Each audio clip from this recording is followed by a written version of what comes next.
Everyone, সবাইকে স্বাগত জানাচ্ছি আজকে আমাদের কর্মমুখী রসায়নের লেকচার 1-এ অর্থাৎ সাইকেল 2 এর শেষ চ্যাপ্টারে সবাইকে স্বাগতম।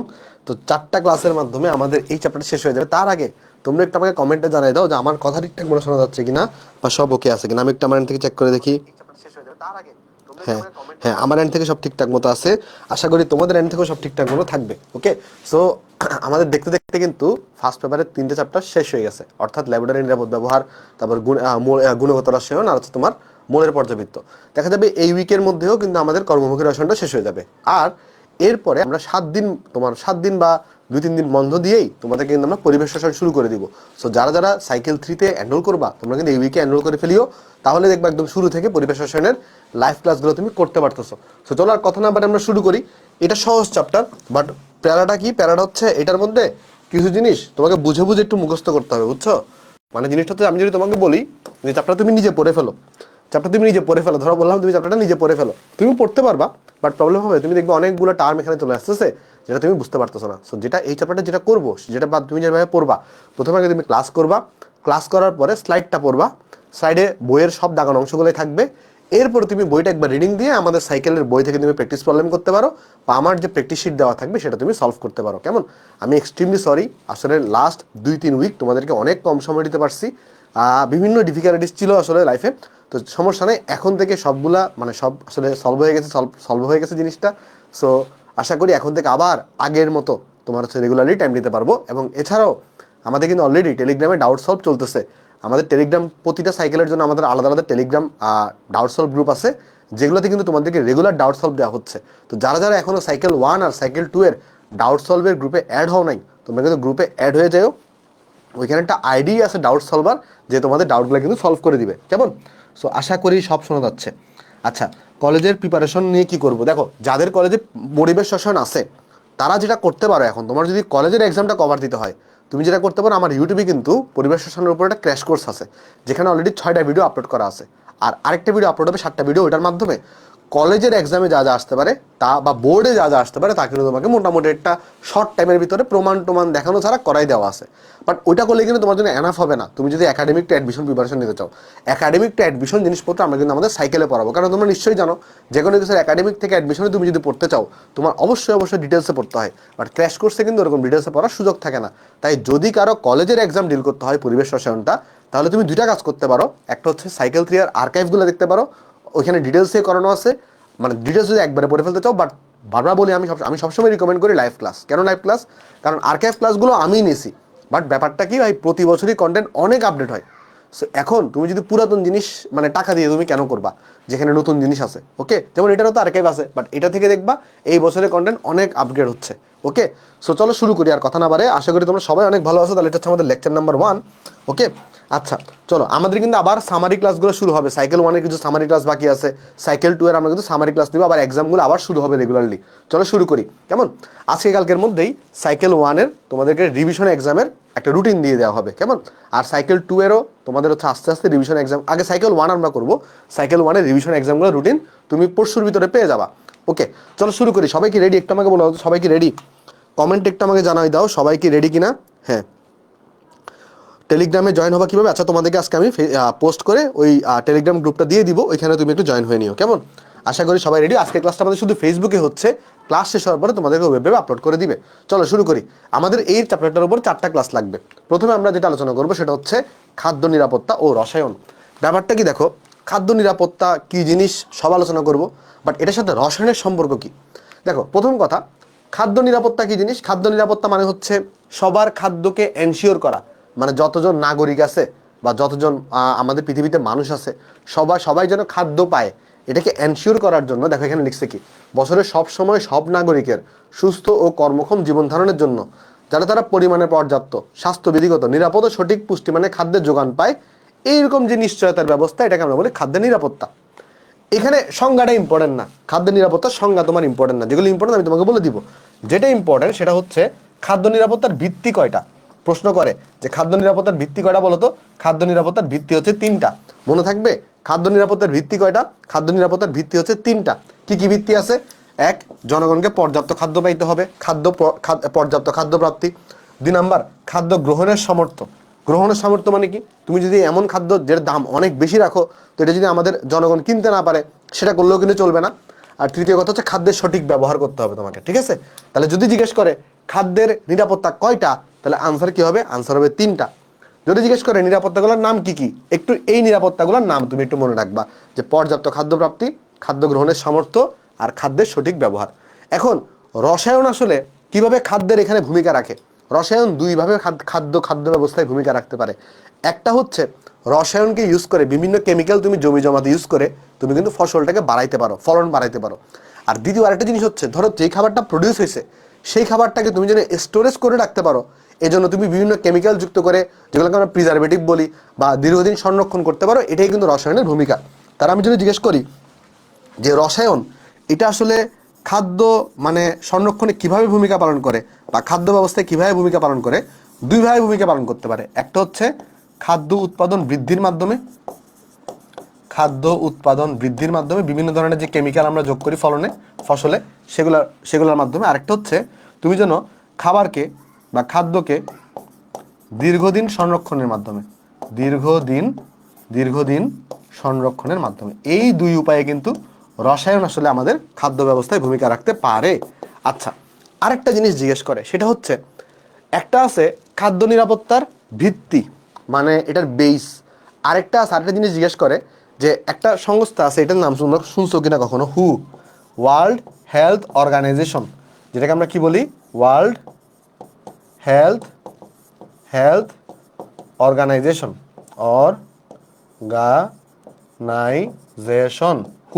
হু যেটা করছে, তারা খাদ্য নিরাপত্তার কিছু দিক নির্দেশনা দিছে।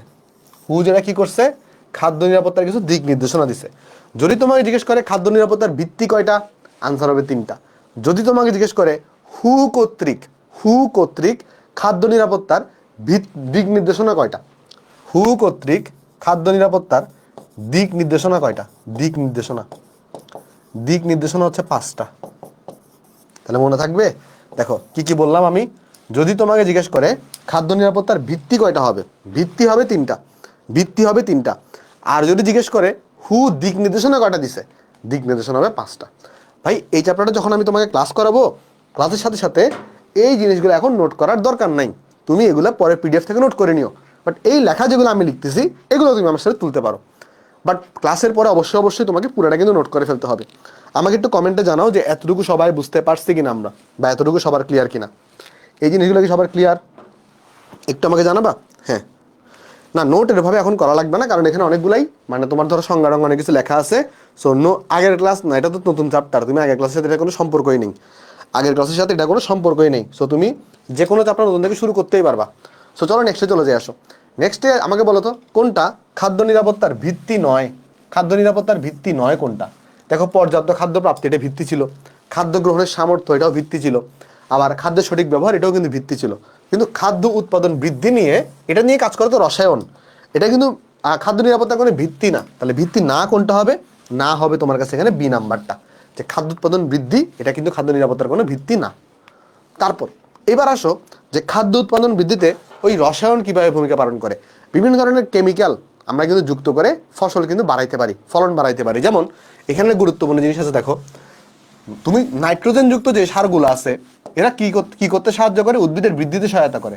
তারা, এটা কিন্তু ইম্পর্টেন্ট। নাইট্রোজেন যুক্ত সার কিসে সাহায্য করে? উদ্ভিদের বৃদ্ধিতে সহায়তা করে। এগুলো নোট করার দরকার নেই এখন, যে জিনিসগুলো আমি লিখবো শুধু ওগুলো নোট করলেই চলবে, বাকিটুকু তুমি ক্লাসের পরে স্লাইড থেকে নোট করে নিও। কারণ এই চ্যাপ্টারটা এরকম, দেখো রসায়নের 3টা চ্যাপ্টার আছে। একটা হচ্ছে তোমার ল্যাবরেটরি নিরাপদ ব্যবহার, একটা হচ্ছে কর্মমুখী রসায়ন, আরেকটা হচ্ছে সেকেন্ড পেপারের লাস্টের চ্যাপ্টারটা অর্থনৈতিক রসায়ন। এগুলোতে না আমি যদি এগুলো লিখতে যাই, এগুলো নিজে যদি আমি লিখে পড়াতে যাই, মানে 4টা ক্লাসে জীবনে শেষ হবে না। তো এই জন্য যেই লেখাগুলো আনইম্পর্টেন্ট, এগুলো আমি একটু স্লাইডে আগে থেকে লিখে রাখছি বা টাইপ করে রাখছি। যেগুলো ইম্পর্টেন্ট লেখাগুলো আমি লিখে দিব, বাট বাকি যে 7টা চ্যাপ্টার আছে আমি তোমাকে পুরোপুরি লিখেই পড়াবো। সো টেনশন নেওয়ার দরকার নেই। তোমরা কিন্তু অলরেডি দেখছো আমরা মোলের পর্যায়ে একদম লিখেই সব পড়াইছি, গুণগত রসায়ন এভাবেই পড়াইছি। আচ্ছা, ফসফরাসযুক্ত সার এরা কি করে? উদ্ভিদের মূলের বৃদ্ধিতে সহায়তা করে। দেখো, এটা হচ্ছে উদ্ভিদের বৃদ্ধিতে সহায়তা করে, এটা হচ্ছে শুধু মূলের বৃদ্ধিতে সহায়তা করে। আর পটাশিয়ামযুক্ত যে সারগুলো আছে, এরা কি করে? এরা উদ্ভিদের ফুল ফল ধারণে সহায়তা করে। এরা কি করে বলতো? উদ্ভিদের ফুল ফল ধারণে সহায়তা করে থাকে। এখন একটা কোয়েশ্চন অনেক সময় জিজ্ঞেস করে, সেটা হচ্ছে যে পটাশিয়ামযুক্ত সার কারা কারা আছে, ফসফরাস যুক্ত সার কারা কারা আছে, নাইট্রোজেন যুক্ত সার কারা কারা আছে। প্রথমে যদি আমরা দেখতে চাই যে আমাদের পটাশিয়াম যুক্ত সার এরা কারা কারা আছে, একটা আছে মিউরেট অফ পটাশ, একটা আছে মিউরেট অফ পটাশ। এটার সংকেত কি, এটার সংকেত হচ্ছে আমাদের ক্যাসিয়াল, এটার সংকেত হচ্ছে আমাদের ক্যাসিয়াল। আর আরেকটা আছে আমাদের পটাশিয়াম নাইট্রেট, আরেকটা আছে কি পটাশিয়াম নাইট্রেট, আরেকটা আছে কি বলতো পটাশিয়াম নাইট্রেট। তার মানে পটাশিয়াম যুক্ত সার কারা কারা আছে, মিউরেট অফ পটাশ বা ক্যাসিয়াল, আরেকটা আছে পটাশিয়াম নাইট্রেট। এদের কাজ কি, এদের কাজ হচ্ছে উদ্ভিদের ফুল ফল ধারণে সহায়তা করে।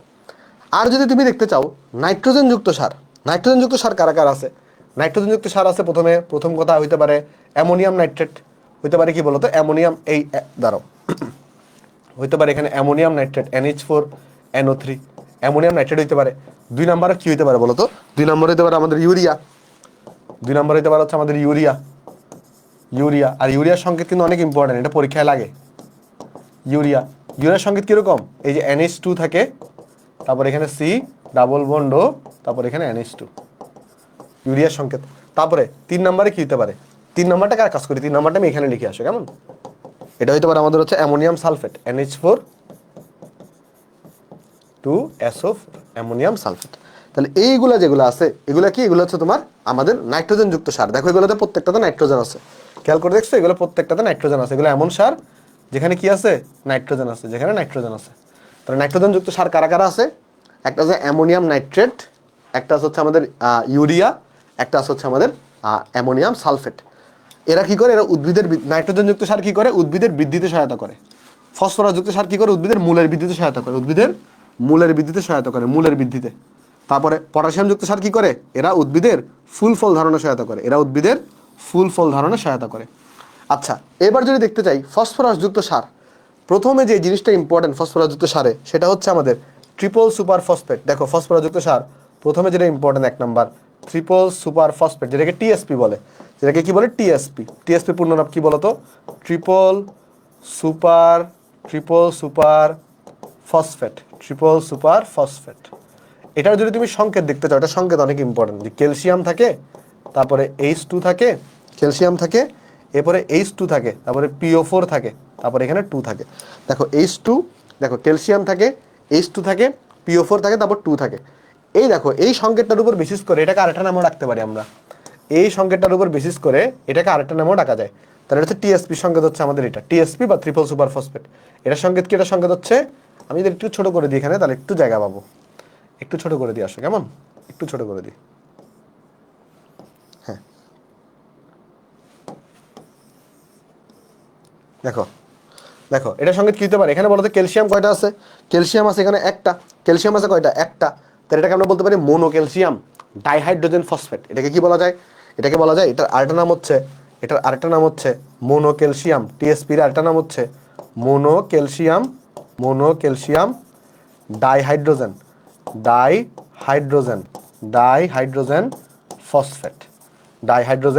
ফসফেট।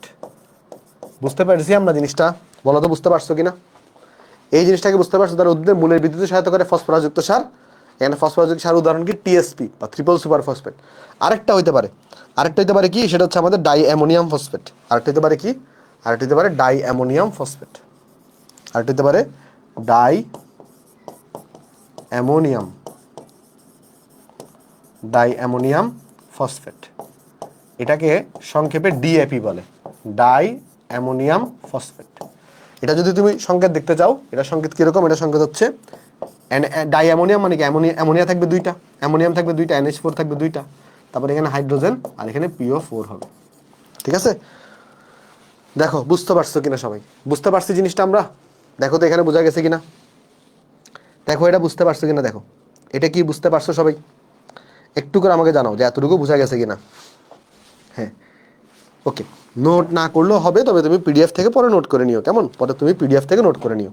আচ্ছা ওকে, রসায়নের আরেকটা থেকে কিন্তু ভূমিকা আছে, রসায়ন আরেকটা কাজ করে, সেটা হচ্ছে এক ধরনের কেমিক্যাল পাওয়া যায় যেটাকে আমরা বলি ইনসেকটিসাইড। এটাকে আমরা কি বলি, এটা ইনসেকটিসাইডস।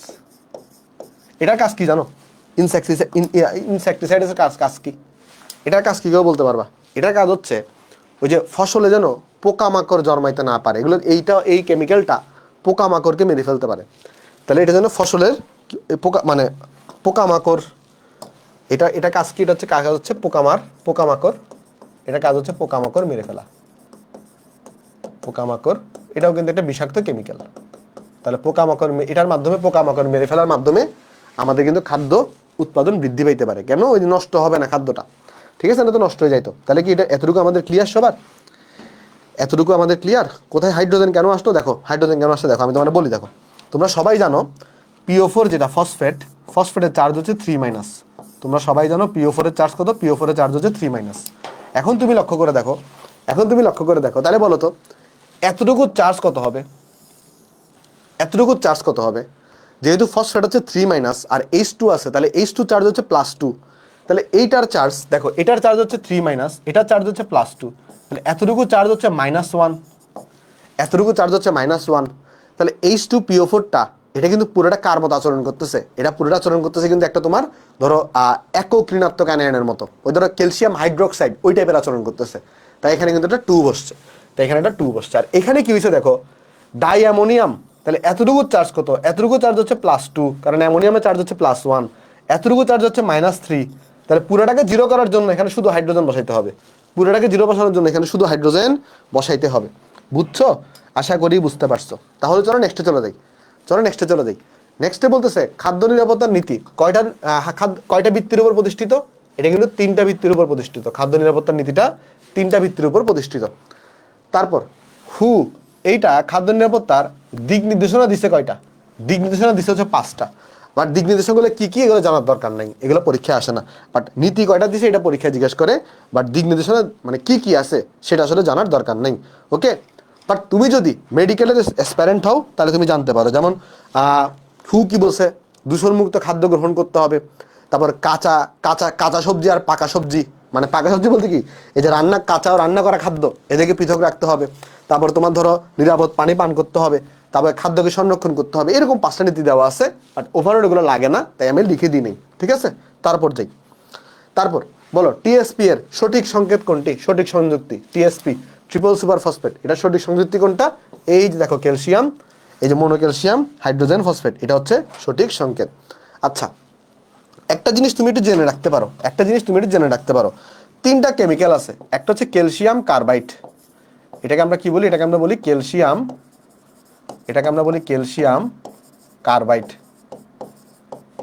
কার্বাইড। তারপরে তোমার ধরো একটা আছে মিথানল CH3OH, এটাকে আমরা বলি হচ্ছে তোমার মিথানল। তারপর আরেকটা আছে যেটাকে আমরা বলি ফরমালিন। যেমন ফরমালিন মানে কি? এই যে 40% জলীয় দ্রবণ কার? এই যে HCHO বা মিথানেল, এটাকে আমরা বলি মিথানেল বা ফর্মালডিহাইড। মিথানেলের এই যে মিথানেলের 40% জলীয় দ্রবণ, এটাকে আমরা কি বলি? এটাকে আমরা বলি ফরমালিন। এই 3টার নাম কি তোমরা কখনো শুনছো? এই 3টা কেমিক্যাল, এদের নাম কি তোমরা কখনো শুনছো? একটা হচ্ছে ক্যালসিয়াম কার্বাইড, একটা হচ্ছে মিথানল, একটা হচ্ছে আমাদের 40% জলীয় দ্রবণ কার? মিথানেলের, যেটাকে আমরা ফরমালিন বলি। মনে রাখবা এই 3টা দিয়ে কখনো খাদ্য সংরক্ষণ করা যাবে না। মনে রাখবা এগুলো আমাদের দেহের জন্য ক্ষতিকর, এদের দিয়ে কখনো কি করা যাবে না? হ্যাঁ শুনছো, এদের দিয়ে কখনো খাদ্য সংরক্ষণ করা যাবে না। অনেক সময় জিজ্ঞেস করে নিচের কোন কেমিক্যাল দিয়ে খাদ্য সংরক্ষণ করা যায়, কোনটা দিয়ে যায় না। তাহলে এগুলা দিয়ে কখনো খাদ্য সংরক্ষণ করা যাবে না। তাহলে কি মনে রাখবো আমরা কখনো? এই যে এই 3টা জিনিস, ক্যালসিয়াম কার্বাইড, তারপর হচ্ছে এই মিথানল, এরপর হচ্ছে আমাদের মিথানেল, এইটার 40% জলীয় দ্রবণ, যেটাকে আমরা ফরমালিন বলি, এই 3টা জিনিস দিয়ে কখনো খাদ্য সংরক্ষণ আমরা করতে পারবো না। আশা করি এই জিনিসটা বোঝা গেছে। এতটুকু একটু বোঝা গেলে আমাকে একটু জানো, এতটুকু আশা করি তুমি বুঝতে পারছো। তাহলে চলো আমরা নেক্সটে যাই। নেক্সটে এই জিনিসগুলোকে আমি এখন যা বলছি, এই জিনিসগুলোকে তোমার এখানে একটু করে আমি দেখো, তোমার নিজের না আসলে এই চ্যাপ্টারটা দাগানো বই পড়া লাগবে না। দাগানো বইয়ের যতটুকু পড়া লাগবে ততটুকু আমি স্লাইডেই তোমাকে পড়াই দিব। দেখো খাদ্য সংরক্ষণে বাধা, খাদ্য সংরক্ষণ করার সময় কি বাধা আসতে পারে? দেখো খাদ্য সংরক্ষণ করার সময় কি বাধা আসতে পারে। প্রথম কথা, প্রাকৃতিক কারণে খাদ্য নষ্ট হওয়ার কিছু রিজন আছে। প্রাকৃতিক কারণে খাদ্য নষ্ট হওয়া, প্রথম রিজনটা কি? সেটাতে 1 নাম্বার রিজন হচ্ছে জীবাণু বা ব্যাকটেরিয়া। দেখো জীবাণু বা ব্যাকটেরিয়া ও ছত্রাক ও ফাঙ্গাস দ্বারা আক্রান্ত হওয়া। মানে ধরো তুমি একটা খাদ্যবস্তুকে রাখছো, সেটা কি হইতে পারে, জীবাণু, মানে ধরো জীবাণু দ্বারা আক্রান্ত হইতে পারে, ব্যাকটেরিয়া দ্বারা আক্রান্ত হইতে পারে, ছত্রাক দ্বারা আক্রান্ত হইতে পারে, ফাঙ্গাস দ্বারা আক্রান্ত হইতে পারে। আবার আরেকটা হইতে পারে, সেটা হলো পরিবেশের কারণেও খাবার নষ্ট হইতে পারে, যেমন বাতাসের আর্দ্রতা বৃদ্ধি পাওয়া, তাপমাত্রা উঠানামা করা, এগুলোও কিন্তু কি করতে পারে বলো তো, খাদ্যকে নষ্ট করে ফেলতে পারে। ধরো আর্দ্রতা বৃদ্ধি পাওয়া মানে কি বলো তো, একটা খাবারে যদি পানি বেশি থাকে তাহলে সেই খাবারটা কিন্তু তুমি দেখবা, মানে আপেলকে তুমি যদি এখানে দীর্ঘদিন রেখে দাও, আপেলের মধ্যে যে পানি চলে আসার কারণে, বা ধরো বিভিন্ন খাবারে, ধরো একটা খাবারকে তুমি পানিতে রেখে দিছো দীর্ঘদিন, দেখবে খাবারটা নষ্ট হয়ে যাবে। তার মানে খাদ্যে পানি থাকা কিন্তু ভালো জিনিস না, খাবারকে নষ্ট করে ফেলেছে। এই জন্য দেখবা অনেক খাবারকে আমরা কি করি বলতো, শুষ্ক অবস্থায় কিন্তু সংরক্ষণ করি। দেখবা মাছকে খাবার থেকে পানিটা বের করে ফেলা হয়, বা বিভিন্ন ফলমূল যেমন খেজুর, অনেকগুলাকে কিন্তু কি করা হয় বলতো, পানি বের করার মাধ্যমে কিন্তু সংরক্ষণ করা হয়। তাই পানি কিন্তু খাদ্যকে নষ্ট করার একটা গুরুত্বপূর্ণ ভূমিকা সে রাখে। তাই কখনো যদি খাবারে পানির পরিমাণ বেড়ে যায় তাহলে কিন্তু সেই খাবারটা নষ্ট হওয়ার চান্স বেশি থাকে। আচ্ছা, আবার যদি খাবারে কি হয়, বিষাক্ত উপাদান যদি মিশ্রিত হয়, টক্সিন মানে কি বিষাক্ত উপাদান, টক্সিন মানে কি বিষাক্ত উপাদান, তাহলে খাদ্য যদি বিষাক্ত উপাদান মিশ্রিত হয়, এই প্রসেসটাকে আমরা বলি ফুড পয়জনিং। এই প্রসেসটাকে আমরা কি বলি, ফুড পয়জনিং বলে থাকি। আচ্ছা, আরেকটা জিনিস দেখতেছে দেখো, অনেক এই যে তোমাকে অলরেডি যেটা বলে আসছি, ক্যালসিয়াম কার্বাইড, তারপরে ফরমালিন, তারপর ধরো মিথানল, মিথানল এখানে মিথানল লিখে নাই বাট মিথানলও আছে, এগুলো কিন্তু কি বলতো ব্যবহার নিষিদ্ধ, খাদ্যদ্রব্য সংরক্ষণে কি করা যাবে না, এদেরকে ব্যবহার করা যাবে না। ভিডিও আটকায় যাচ্ছে। ওকে, ফাঙ্গাস কি, যে ছত্রাক বা ফাঙ্গাস বললো তো। ভিডিও আমার এখানে তো ঠিক আছে ভাই, আশা করি তোমার একটা নেটটা একটু ইস্যু, তাহলে তুমি একটু চেক করে দেখো, আশা করি ঠিক হয়ে যাবে। ওকে চলো নেক্সটে যাই, আসো নেক্সটে যাই। নেক্সটে এই জিনিসটা, এটা তুমি শুধুমাত্র এডমিশনের এমসিকিউর জন্য পড়বা, এটা শুধুমাত্র এডমিশনের এমসিকিউর জন্য ইম্পর্টেন্ট, এটা এইচএসসির জন্য কম ইম্পর্টেন্ট, এটা এইচএসসিতে আসে না, বাট এডমিশনের এমসিকিউতে এটা আসতে পারে। এখানে কি বলা হয়েছে অ্যাকচুয়ালি, আমরা সবাই জানি আমাদের যে দেহে কি কি ধরনের তোমার হচ্ছে ধরো উপাদান আছে, মানে ধরো আমরা যে খাবারগুলো খাই দেখেন সেখানে কি কি ধরনের উপাদান পাইতে পারি।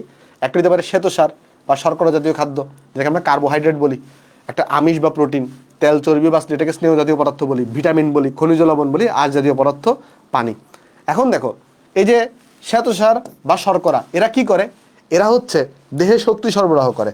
তাহলে এখানে দেখো যেগুলো ইম্পর্টেন্ট আমি তোমাকে জিনিসটা বলতেছি, দেখো এই যে শ্বেতসার বা শর্করা এরা কি করে, শ্বেতসার বা শর্করা কি করে বলতো, এরা দেহে শক্তি সরবরাহ করে। দেখো শক্তি সরবরাহ দুইজন করে, একটা হচ্ছে শ্বেতসার বা শর্করা, একটা হচ্ছে তেল চর্বি, এগুলো তোলার দরকার নেই, এগুলো এখন তোলার দরকার নেই। শক্তি সরবরাহ করে কয়জন, দুইজন।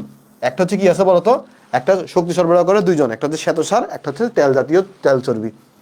দেহের বৃদ্ধি সাধন ও ক্ষয় পূরণ করে কে, বৃদ্ধি সাধন ও ক্ষয় পূরণ করে কিন্তু কে বলতো, বৃদ্ধি সাধন ও ক্ষয় পূরণ করবে আমিষ বা প্রোটিন। তাহলে বৃদ্ধি সাধন ও ক্ষয় পূরণ করবে কে, আমিষ বা প্রোটিন। ভিটামিন কি করে, পুষ্টি ও দেহ সংরক্ষণ করে।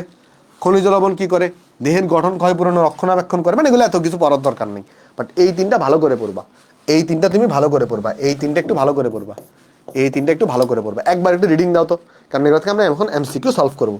একটা বার তুমি এগুলো একটা রিডিং দাও, একটা বার তুমি একটু এগুলো রিডিং দাও, এটাও একটু করে ভালো করে পড়বা। ভিটামিনটাও একটু ভালো করে পড়বা। ভিটামিনের কাজ কি, দেহ পুষ্টি ও দেহ সংরক্ষণ করে, পুষ্টি ও দেহ সংরক্ষণ করে, ঠিক আছে, পুষ্টি ও দেহ সংরক্ষণ করে। চলো আমরা নেক্সটে যাই, কয়টা কোয়েশ্চেন সলভ করি এখান থেকে, যেগুলো পরীক্ষা আসছে বিগত সালে। দেহের বৃদ্ধি সাধন ও ক্ষয় পূরণ করে কোনটা, দেখো বৃদ্ধি সাধন ও ক্ষয় পূরণ করে কোনটা বলো তো, এটা হচ্ছে আমাদের আমিষ বা প্রোটিন। বৃদ্ধি সাধন ও ক্ষয় পূরণ করে আমিষ বা প্রোটিন, ঠিক আছে। তারপর শক্তি সরবরাহ করে কোনটা, দেখো দুই ধরনের উপাদান শক্তি সরবরাহ করে। কয় ধরনের উপাদান, দুই ধরনের উপাদান। একটা হচ্ছে কি, একটা আছে তোমার হচ্ছে শর্করা, শর্করা, আর সেকেন্ড আর একটা কি আছে সেটা হচ্ছে স্নেহ, স্নেহ জাতীয় পদার্থ বা তেল জাতীয় পদার্থ। তাহলে দুই ধরনের উপাদান শক্তি সরবরাহ করে, দেখো কোনটা অপশনে আছে, শর্করা হচ্ছে তোমার অপশনে আছে, তো শর্করা তুমি এখানে দাগাই দিবা। তারপর বলতেছে পুষ্টি ও দেহ সংরক্ষণ করে কোনটা, পুষ্টি ও দেহ সংরক্ষণ করবে কিন্তু হচ্ছে আমাদের ভিটামিন। তাহলে পুষ্টি ও দেহ সংরক্ষণ করে কে, পুষ্টি ও দেহ সংরক্ষণ করে কিন্তু ভিটামিন। ওকে, আশা করি তুমি এতটুকু এখানে বুঝতে পারছো। তাহলে চলো নেক্সটে চলে যাই। নেক্সট একটা টপিক আছে যার নাম হচ্ছে আমাদের বিএমআর, বা যেটাকে আমরা বলি বেসাল মেটাবলিক রেট। বিএমআর বা বেসাল মেটাবলিক রেট কি, আচ্ছা আমি যদি তোমাকে একটা কোশ্চেন করি, ধরো আমি এখানে এভাবে দাঁড়ায় আছি, আমি কোনো কথা বলতেছি না আমি কিছুই করতেছি না, বা ধরো তো কথা তুমি ঘুমাচ্ছ, তো তুমি যখন ঘুমাও তুমি তো একদম রেস্ট নিচ্ছ তাই না, তো তোমার দেহ কি একদম থেমে আছে, না তোমার দেহ কিন্তু থেমে নাই, তোমার দেহে কিন্তু কন্টিনিউয়াসলি তুমি যে ঘুমানোর আগে যা খাইছো, বা ঘুমানোর সময় তুমি নিঃশ্বাস নিচ্ছ, নিঃশ্বাস ছাড়তেছো, বা খাওয়া দাওয়া করছো, হ্যাঁ, তোমার দেহে কিন্তু কন্টিনিউয়াসলি জৈবিক ক্রিয়া যেগুলো আছে এটা কিন্তু কন্টিনিউয়াসলি রানিং অবস্থায় আছে বা কন্টিনিউয়াসলি চলতেছে। এখন এই জৈবিক ক্রিয়াগুলোকে চালানোর জন্য একটা শক্তি প্রয়োজন না? ধরো তুমি যে খাবারটাকে খাচ্ছ সেটাকে যে তোমার বিপাক করতে হবে, বা ধরো সেই খাবারটাকে হজম করতে হবে, সে হজম করার জন্য তোমার দেহ কিন্তু একটা কাজ করতেছে। তো ওই কাজগুলোকে আমরা বলি জৈবিক ক্রিয়া বা প্রাণ রাসায়নিক ক্রিয়া। তো এই প্রাণ রাসায়নিক ক্রিয়াগুলোকে সম্পাদনের জন্য মিনিমাম যতটুকু এনার্জি দরকার, কি বলতো, মিনিমাম যতটুকু এনার্জি দরকার, মিনিমাম যতটুকু এনার্জি দরকার সেটাকে আমরা বলে থাকি তোমার কি বলতো, বেসাল মেটাবলিক রেট বা বিএমআর বলে থাকি। তাহলে বিএমআর এর ডেফিনেশনটা কি আমরা সবাই বুঝতে পারছি? দেখো তো, বিএমআর এর ডেফিনেশনটা কিন্তু অনেক ইম্পর্টেন্ট, বিএমআর এর ডেফিনেশনটা কিন্তু অনেক ইম্পর্টেন্ট। সো ডেফিনেশনটা ভালো করে পড়তে হবে। তাহলে ডেফিনেশনটা কি? দেহের অভ্যন্তরে, দেখো দেহের অভ্যন্তরে, দেহের অভ্যন্তরে, দেহের অভ্যন্তরে প্রাণ রাসায়নিক প্রক্রিয়াসমূহ সম্পাদনের জন্য যে ন্যূনতম শক্তি প্রয়োজন, যে ন্যূনতম শক্তি প্রয়োজন, যে ন্যূনতম শক্তি প্রয়োজন তাকে আমরা বলি বিএমআর।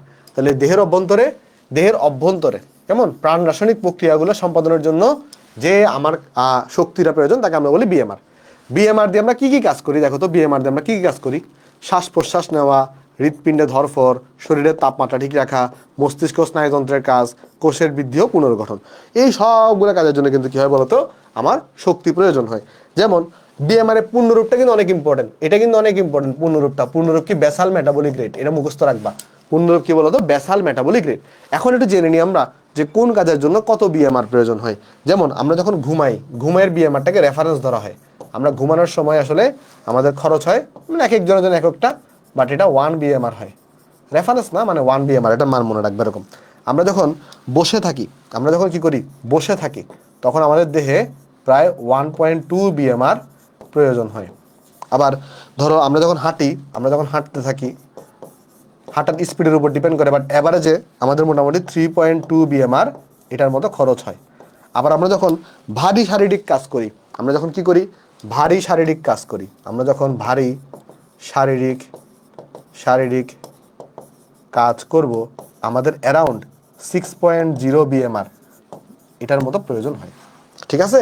তাহলে এই জিনিসগুলো একটু মনে রাখবা। তাহলে দেখো, তাহলে আমরা কি বুঝলাম? আমরা বুঝলাম হচ্ছে আমাদের ঘুমানোর সময় আমাদের, এখন তুমি বলতে পারো ভাই তাহলে সবার ঘুমানোর সময় কি সেম বিএমআর খরচ হয়? না, এক একজনের জন্য এক এক রকম। আমরা দেখবো যে এটা একটু করে একবার রিডিং দাও তো, রিডিং দেওয়া হলে আমাকে বলো, একবার একটু করে রিডিং দাও, রিডিং দেওয়া হলে আমাকে একটু করে বলো। সপ্তম মেডিকেলের পড়া, হ্যাঁ, বইয়ে বিএমআর, বইয়ে বিএমআর তুমি ভেবে পাবা না, বইয়ে বিএমআর নাই, বাট এডমিশনে কোয়েশ্চন আসে। আমি দেখাবো বুয়েটা এখান থেকে কোয়েশ্চন আসছে। বইয়ে বিএমআর তুমি এখানে পাবা না, বাট বিএমআর থেকে কোয়েশ্চন আসে। দেখবে আমি তোমাকে বুয়েটার কোয়েশ্চন সলভ করাবো, বুয়েটা দেখবে বিএমআর থেকে কোয়েশ্চন আসছে, তাই এটা পড়াই দেওয়া। চলো নেক্সটে চলে যাই, আসো। দেখো আমি বললাম যে সবার কিন্তু বিএমআর সেম হবে না, বয়সের উপর ডিপেন্ড করে। দেখো বিএমআর কিসের উপর ডিপেন্ড করে? যেমন দেখো, একটা হচ্ছে কি, একটা হচ্ছে বয়স, বয়সের উপর কিন্তু বিএমআর ডিপেন্ড করে। যেমন বয়স বাড়লে বিএমআর কমে যায়, যত বেশি বয়স্ক হবা, যত বেশি বৃদ্ধ হবা, তোমার দেহের কাজগুলো কিন্তু স্লো হয়ে যাবে, সো দেখবা বিএমআরটা কিন্তু কমে যাচ্ছে। আবার পুরুষদের বিএমআর কিন্তু নারীদের চেয়ে বেশি, মনে রাখবা। সাধারণত কি হয়ে থাকে, পুরুষদের বিএমআর নারীদের থেকে বেশি হয়ে থাকে। ঠিক আছে? আবার এটা মনে রাখবা যে পেশির পরিমাণ যদি বেশি হয়, মাসেল যদি বেশি থাকে, তাহলে কিন্তু এই যে দেখো মাসেলের চিহ্ন আছে, মাসেল যদি বেশি থাকে তাহলে কিন্তু তোমার বিএমআর বেশি হবে। কেমন? আবার জ্বর বা ঠান্ডা আবহাওয়ায় কিন্তু বিএমআর বেড়ে যায়। তারপরে তোমার হরমোনের কারণে বিএমআর কন্ট্রোল হয়, ওজনের কারণে বিএমআর কন্ট্রোল হয়ে থাকে। এখন যদি একটা কোয়েশ্চন অনেক সময় জিজ্ঞেস করে যে কারো যদি কারো বিএমআর প্রতিদিন 1500 ক্যালোরি হয়, তাহলে সেটা দ্বারা কি বুঝাবে? তাহলে বিএমআর যদি 1500 ক্যালোরি হয়, তাহলে এটা দ্বারা বোঝাবে সে যদি সেই দিন কোনো কাজকর্ম নাও করে, সে যদি জাস্ট বৈশা থাকে, বা বৈশা থাকে মানে কি, সে যদি ধরো হাওয়ায়ও ভাসতে থাকে, তাহলে তার কিন্তু তার শরীরের যে মৌলিক কাজ আছে, শরীরের মৌলিক কাজগুলো চালাই নেওয়ার জন্য, শুধু শরীরের মৌলিক কাজ চালাই নেওয়ার জন্য 1500 ক্যালোরি কিন্তু শক্তি প্রয়োজন হবে। ওকে, মানে তার মানে তাকে 1500 ক্যালোরি খাবার দাবার তাকে খাইতেই হবে, যদি সে তার ভিতরের যে মৌলিক কাজগুলো আছে তাকে যদি কন্টিনিউয়াসলি চালাই নিতে চায়। ক্লিয়ার? এতটুকু বোঝা গেছে সবার? ক্লিয়ার? চলো একটু করে দেখে আসি যে কি কি কোয়েশ্চন আসতে পারে। দেখো বুয়েটের কোয়েশ্চন এটা দিচ্ছে, এটা বুয়েট 18 সালের কোয়েশ্চন। বলছে খাদ্য গ্রহণের পর তোমার কি হয়, শরীরের বিএমআর বেড়ে যায়। বিএমআর কি জিনিস এবং কেন বাড়ে, এবং এবং এবং কেন বাড়ে, মানে খাদ্য গ্রহণের পরে বিএমআর বাড়ে কেন, এটা জিজ্ঞেস করছে। তাহলে প্রথম কথা, তুমি যখন খাদ্যকে গ্রহণ করো, সেই খাদ্যকে গ্রহণের জন্য, তারপরে শোষণের জন্য এবং বিপাক ক্রিয়া ঘটানোর জন্য তোমার দেহে কি করতে হয়, কাজ সম্পাদন করতে হয়। আর এই কাজ সম্পাদনের জন্য শক্তি প্রয়োজন। এই শক্তিটা খরচ করার কারণে কি হয় বলো তো, বিএমআরটা বেড়ে যাচ্ছে। তাহলে এইখানে আমি তোমাকে বলি, এখানে যদি আমরা লিখবো খাদ্য গ্রহণের পর খাদ্য গ্রহণের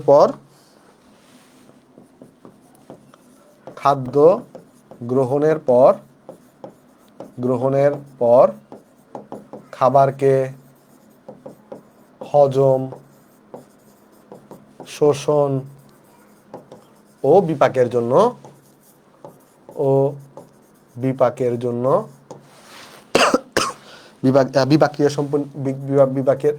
প্রক্রিয়া সম্পন্ন করতে দেহের অভ্যন্তরে মৌলিক কাজ সম্পাদন করতে শরীরকে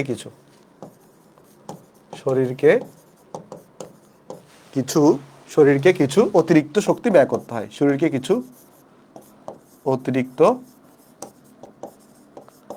শক্তি ব্যয় করতে হয়।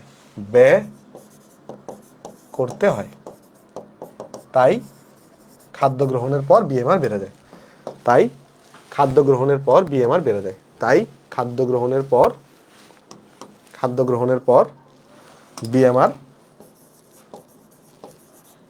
যায়। বিএমআর বেড়ে যায়। ঠিক আছে, নিশ্চয়ই বুঝতে পারছো যে খাদ্য গ্রহণের পর কেন বিএমআর বেড়ে যায়। এরপর জিজ্ঞেস করছে বিএমআর কি, তো তুমি কি করবে এখানে, ফার্স্ট অফ অল আগে তুমি বিএমআর এর পূর্ণরূপ লিখবা। এরপরে তুমি এখানে বিএমআর এর সংজ্ঞা দেখাই দিবা, পূর্ণরূপ লিখবা ও সংজ্ঞাটা দিয়ে দিবা। প্রথম পৃষ্ঠা যে সংজ্ঞা লিখছি না, এই সংজ্ঞাটা দিয়ে দিবা, তাহলে তোমার সেকেন্ড কোশ্চেনের আনসার হয়ে যাবে। বুঝছো সবাই? হ্যাঁ, এই চ্যাপ্টারে কোনো ম্যাথ আছে কিনা? না, এই চ্যাপ্টারে কোনো ম্যাথ নাই, সেই জন্যই তো আমরা সংক্ষেপে শেষ করে দিব। ওকে, আশা করি তুমি এতটুকু এখানে বুঝতে পারছো। তো চলো আমরা নেক্সটে যাই। নেক্সটে বলতেছে আপেলের সাথে কলা রাখলে আপেল তাড়াতাড়ি পেকে যায় কেন? মানে যদি তুমি আপেলটাকে নর্মালি যদি এমনি রেখে দাও, যতটা তাড়াতাড়ি পাকবে, আপেলকে তুমি যদি কলার সাথে রাখো তাহলে দেখবা আপেলটা তাড়াতাড়ি পেকে গেছে পাকা কলার সাথে রাখলে। কাহিনীটা কি? কাহিনী হচ্ছে এই যে আমাদের কলা, এই কলাটাকে পাকানোর জন্য আমরা একটা কেমিক্যাল ইউজ করি। কলাকে কি করি বলতো? পাকানোর জন্য একটা কেমিক্যাল ইউজ করা হয়। কি কেমিক্যাল ইউজ করা হয়? আমরা সবাই জানি কলাকে পাকানোর জন্য ইথিলিন ইউজ করে থাকি। কি ইউজ করা হয় বলতো? ইথিলিন ইউজ করা হয়। কলাকে পাকানোর জন্য ইথিলিনকে ব্যবহার করা হয়। তাহলে কলাকে পাকানোর জন্য কি ব্যবহার করা হয়? কলাকে, হ্যাঁ বুঝছো, ওকে ভেরি গুড। দেখো, কলাকে পাকানোর জন্য তোমার কি ইউজ করা হবে? ইথিলিন ইউজ করা হবে। তার মানে এই কলাটাকে পাকানোর জন্য আমরা কি করবো? এখানে এই জায়গায় ইথিলিন ইউজ করব। এই জায়গায় আমরা ইথিলিন ইউজ করলাম।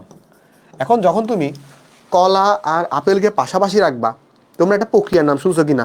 ধরো একটা যদি পারফিউমকে আমি এখানে মারি, স্প্রে করি এখানে, দেখবা সেই পারফিউমটা কিন্তু পুরো রুমে ছড়ায় পড়ে। কোন প্রক্রিয়ার মাধ্যমে বলো তো? ব্যাপন প্রক্রিয়ার মাধ্যমে। তো যখন তুমি কলাকে পাকানোর জন্য ইথিলিন ব্যবহার করবে, ইথিলিন যেটা কেমিক্যাল, তাহলে এই কেমিক্যালটা তখন এই কলা থেকে আপেলের দিকে ব্যাপন প্রক্রিয়ার মাধ্যমে ছড়ায় পড়বে। এই ইথিলিনটা কি করবে? ইথিলিনটা ব্যাপন প্রক্রিয়ার মাধ্যমে কলা থেকে আপেলে ছড়ায় পড়বে। তাহলে ইথিলিনটা কি করবে? এই যে তুমি পাকানোর জন্য কলায় দিলা, বাট এই কলা থেকে ব্যাপন প্রক্রিয়ার মাধ্যমে, এই কলা থেকে ব্যাপন প্রক্রিয়ার মাধ্যমে এটা কই চলে যাবে? ইথিলিন কই চলে যাবে? ইথিলিন চলে যাবে হচ্ছে আপেলের মধ্যে। আর তখন কি হবে? আপেলের মধ্যে ইথিলিনটা গিয়ে আপেলও তাড়াতাড়ি পেকে যাবে। তাহলে আপেল তাড়াতাড়ি পাকার কাহিনীটা বুঝতে পারছো সবাই?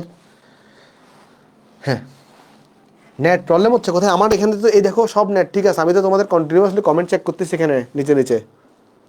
আমার এখানে তো কন্টিনিউয়াসলি দেখো এখানে ঠিক আছে। আমার এখানে বুঝলাম না, নেট আমার তো এখানে ঠিক আছে, বাট আশা করি একটু তুমি চেক করে দেখিও তোমারটা ঠিক আছে কিনা। ওকে, সেটাও কিন্তু বুয়েট আসা কোয়েশ্চন। তাহলে এরপরে কি হবে? ইথিলিনটা এখানে গিয়ে আপেলের পরে কি হবে? আপেলের দিন শেষে এখানে আপেলটা পেকে যাবে, সো আশা করি তুমি বুঝতে পারছো। তারপর চলো আমরা নেক্সটে চলে দেখি। এটা আশা করি বুঝতে পারছি সবাই। এই টাইপের কোয়েশ্চন আসে কিন্তু মাঝে মাঝে। দেখো, এটাও কিন্তু বুয়েট আসা কোয়েশ্চন, সো এই চ্যাপ্টারটা একদম ফেলনার মতো চ্যাপ্টার না, মানে কিছু জিনিস এখানে ইম্পর্টেন্ট। চলো নেক্সটে যাই। নেক্সটে যাওয়ার আগে আমরা দুটো জিনিস দেখবো। একটা হচ্ছে আমাদের, দেখো, দুই ধরনের ভিটামিন আছে। কিছু ভিটামিন আছে যারা চর্বিতে দ্রবণীয়, আর কিছু ভিটামিন আছে যারা পানিতে দ্রবণীয়। দেখো, মনে রাখবো আমরা পানিতে দ্রবণীয় ভিটামিন, পানিতে দ্রবণীয়, বা যেটাকে আমরা বলতে পারি ওয়াটার সলিউবল ভিটামিন। পানিতে দ্রবণীয় ভিটামিন। তাহলে কি আছে বলতো? পানিতে দ্রবণীয় ভিটামিন। তাহলে পানিতে দ্রবণীয় ভিটামিন বা এটাকে আমরা কি বলতেছি বলতো? এটাকে আমরা বলতেছি ওয়াটার সলিউবল। কেমন? তাহলে এখানে আমরা লিখলাম পানিতে দ্রবণীয় ভিটামিন। চলো দেখি আসো পানিতে দ্রবণীয় ভিটামিন কি কি আছে। এটা জাস্ট মনে রাখবে, একটা ওয়ার্ড মনে রাখবা যেটার নাম হচ্ছে WBC, ওয়ার্ড ব্লাড সেল। কি মনে রাখবো আমরা? পানিতে দ্রবণীয় বা ওয়াটার সলিউবল ভিটামিন কারা আছে? WBC বা হোয়াইট ব্লাড সেল। না, এটা হোয়াইট ব্লাড সেল না। এখানে ডাব্লিউ দ্বারা বোঝাচ্ছে, এখানে ডাব্লিউ দ্বারা বোঝাচ্ছে ওয়াটার বা পানি, পানি। আর বি দ্বারা বোঝাচ্ছে ভিটামিন বি, আর সি দ্বারা বোঝাচ্ছে ভিটামিন সি। তাহলে কোন কোন ভিটামিন পানিতে দ্রবণীয় বলতো? ভিটামিন বি আর সি। আর বাকি যে ভিটামিনগুলো আছে তারা কোথায় দ্রবণীয় হবে? চর্বিতে দ্রবণীয় হবে। তাহলে তোমাকে যদি কেউ বলে চর্বিতে দ্রবণীয় ভিটামিন কারা, তোমাকে যদি কেউ বলে চর্বিতে দ্রবণীয় ভিটামিন কারা, চর্বিতে দ্রবণীয়, বা এটাকে আমরা বলতে পারি fat soluble, fat soluble vitamin কারা। তো এটা এটা এটা এটা দেখো, ফ্যাটকে আমরা চর্বিকে কি বলতে পারি? এক কথায় কিন্তু অয়েলও বলতে পারি। চর্বিকে কিন্তু আমরা এক কথায় অয়েলও বলতে পারি, অয়েল। তো এখান থেকে একটা ওয়ার্ড মনে রাখবো, সেটা হচ্ছে ও ক্যাডা। কি মনে রাখবো আমরা একটা জিনিস? ও ক্যাডা। চিটাঙের ভাষায় এটাকে ও ক্যাডা মানে কি? উনি কে? কারা কারা এখানে চিটাঙের আসো? ও ক্যাডা মানে ক্যাডা মানে কি? ক্যাডা, ক্যাডা আসছে। তো এটা কি চিটাঙের ভাষা নাকি জানি? চিটাঙের ভাষায় তো মনে হয় আমাদের। হ্যাঁ, হন, চিটাঙ্গা ভাষা বলে খন, হন এসি। কেমন? যাই হোক, তো ও ক্যাডা থেকে মনে রাখবা কি? ও থেকে মনে রাখবা হচ্ছে অয়েল, ও থেকে মনে রাখবা অয়েল, কে থেকে মনে রাখবা ভিটামিন কে, ই থেকে মনে রাখবা ভিটামিন ই, ডি থেকে মনে রাখবা ভিটামিন ডি, এবং এ থেকে মনে রাখবা ভিটামিন এ। ঠিক আছে? এইটা একটু করে মনে রাখবা, ও ক্যাডা। হ্যাঁ, বই থেকে কতটুকু পড়বো?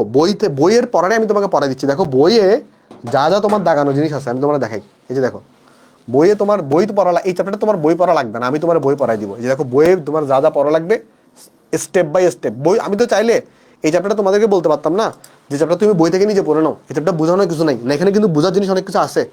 যদি তুমি নিজে পড়তে যাও তোমার অনেক কঠিন লাগবে। যদি আমি তোমার পড়াই দিই, দেখবো চ্যাপ্টারটা সহজ লাগতেছে। আর আমি আমার সিকোয়েন্সে পড়বা, তাহলে দেখবো বইটা পড়া সহজ লাগতেছে। আমি বইয়ের সিকোয়েন্সে পড়াবো, বইয়ের সিকোয়েন্সে পড়াচ্ছি, হাজারে সারে বইয়ের সিকোয়েন্সে পড়াচ্ছি। যাই হোক, চলো আমরা এখন দেখবো বিভিন্ন ভিটামিনের রাসায়নিক নাম এবং তার অভাবজনিত রোগ। ঠিক আছে? ওকে, চলো যাই। দেখো বিভিন্ন, এটা কিন্তু ইম্পর্টেন্ট, বিভিন্ন ভিটামিনের রাসায়নিক নাম এবং তাদের অভাবজনিত রোগ। প্রথমে আমরা লিখে ফেলি এখানে কি কি ভিটামিন আছে, কি কি ভিটামিন আছে। এরপর আমরা এখানে লিখবো ভিটামিনগুলার রাসায়নিক নাম। এরপর আমরা লিখবো এখানে রাসায়নিক নাম ভিটামিনগুলার। আর আমরা এই জায়গায় লিখবো অভাবজনিত রোগ। এই জায়গায় লিখবো আমরা অভাবজনিত রোগ। মানে অর্থাৎ কি কি রোগ হইতে পারে, কি কি রোগ হইতে পারে ওই ভিটামিনের অভাবে, কি কি রোগ হইতে পারে। তো চলো, প্রথমে আছে আমাদের একটা ধরো ভিটামিন এ, তারপর আছে হচ্ছে আমাদের এখানে ভিটামিন বি1, তারপর হইতে পারে ধরো ভিটামিন বি এর মধ্যে কয়টা আছে দেখো, বি2 আছে, বি1 আছে, বি2 আছে, বি6 আছে, বি12 আছে, সি আছে, ডি আছে, ই আছে, আর ভিটামিন কে আছে। ঠিক আছে? এই ভিটামিন কে আছে। তো এই ভিটামিনগুলোর প্রত্যেকটা রাসায়নিক নাম কিন্তু ইম্পর্টেন্ট না, সবগুলো ইম্পর্টেন্ট না, বাট যেগুলো ইম্পর্টেন্ট সেগুলো আমি তোমাকে বলে দিব। আবার সবগুলোর রোগও ইম্পর্টেন্ট না, যেগুলো ইম্পর্টেন্ট সেগুলো আমি তোমাকে বলে দিব। যেমন ভিটামিন এ যেটা, এটা রাসায়নিক নাম হচ্ছে রেটিনল। ভিটামিন এ রাসায়নিক নাম কি? এ রাসায়নিক নাম হচ্ছে রেটিনল। আবার বি যেটা আছে, বি1, এটা রাসায়নিক নাম হচ্ছে থায়ামিন। এটা রাসায়নিক নাম কি? এটা রাসায়নিক নাম হচ্ছে থায়ামিন। আচ্ছা, ভিটামিন এ এর অভাবে কোন রোগ হয়? তোমরা সবাই জানো ভিটামিন এ এর অভাবে রাতকানা রোগ হয়। তাহলে অভাবজনিত রোগের নাম কি? অভাবজনিত রোগের নাম হচ্ছে রাতকানা। তাহলে ভিটামিন এ যেটা আছে, ভিটামিন এ এর অভাবে কি রোগ হয়? রাতকানা রোগ হয়। বি1 এর অভাবে, ভিটামিন বি1, এই বি1 এর অভাবে কি রোগ হয়? বি1 এর অভাবে রোগ হয় বেরি। কি রোগ হয় বলো তো? বেরি রোগ হয়, বেরি রোগ হয়ে থাকে। আচ্ছা, তারপর তোমার বি2 ইয়ার নাম হচ্ছে রিবোফ্লাভিন। কি আছে বলতো? এটার রাসায়নিক নাম হচ্ছে রিবোফ্লাভিন। আর এটার অভাবে কি রোগ হয়ে থাকে? ডারমাটিটিস। এটার অভাবে কি হয়ে থাকে বলতো? ডারমাটিটিস। এটার অভাবে হয়ে থাকে ডারমাটিটিস, বা এটাকে আমরা বলি জিহ্বায় প্রদাহ। এটাকে আমরা বলি জিহ্বায় প্রদাহ হয়ে থাকে, জিহ্বায় প্রদাহ হয়ে থাকে, ডারমাটিটিস। আর বি6, এটা রাসায়নিক নাম কি? এটা বি6 এর রাসায়নিক নাম হচ্ছে পিরিডক্সল। কি হয়ে থাকে কি বলছো? হ্যাঁ, না আমি সিসিবিসি দিচ্ছিলাম না, আমার সিসিবিসি হচ্ছে স্কুল ছিল, অর্থাৎ চিটাং ক্যান্টনমেন্ট পাবলিক স্কুল ছিল আমার স্কুল, আর কলেজ ছিল চিটাং কলেজ। আর দেন বুয়েট থেকে ত্রিপলিতে গ্রাজুয়েট করছি। আচ্ছা, বি6 এর নাম কি? B6 এর নাম হচ্ছে পিরিডক্সল। আমি কিন্তু অলরেডি আমাদের কিন্তু এসিএস ইঞ্জিনিয়ারিং স্কুল আছে একটা, যেখানে অলরেডি ইলেকট্রিক্যালের কোর্স কন্ডাক্ট করতেছি, কেমন, যেমন ডিসি সার্কিট কোর্সটা কন্ডাক্ট করতেছি। তোমরা যখন আন্ডার গ্রেড উঠবা তখন দেখবা ওই কোর্সগুলো একদম ডিজাইন হয়ে গেছে, হ্যাঁ, আমরা পড়াচ্ছি তখন। আচ্ছা, যাই হোক, দেখো B6 এটা হচ্ছে পিরিডক্সল, আর এটার অভাবে কি রোগ হয়ে থাকে? রক্তশূন্যতা না, এটার অভাবে ডার্মাটিটিস হয়ে থাকে। এটার অভাবে অভাবজনিত রোগের নাম কি? ডার্মাটিটিস। ঠিক আছে, এটার অভাবজনিত রোগের নাম হচ্ছে ডার্মাটিটিস। আচ্ছা, তারপর যদি আমরা যাই B12 এর আমার রাসায়নিক নাম হচ্ছে ফোলিক অ্যাসিড। B12 এর রাসায়নিক নাম কি? Folic acid. আর এটার অভাবে হয়ে থাকে রক্ত শূন্যতা। এটার অভাবে কি হয়ে থাকে? রক্ত শূন্যতা হয়ে থাকে। আর যদি ভিটামিন সি এর তোমার রাসায়নিক নাম হচ্ছে অ্যাসকর্বিক অ্যাসিড। হ্যাঁ, ওকে, অ্যাসকর্বিক, কি বলছো? হ্যাঁ, ওকে, অ্যাসকর্বিক অ্যাসিড। ওকে, বেরি রোগ কি জিনিস জিজ্ঞেস করতেছো? এটা একটু দেখতে হবে আমার, বেরি রোগ কি জিনিস। একজন তো উত্তর দিছই যে পা নাকি অনেক ফুলে যায়।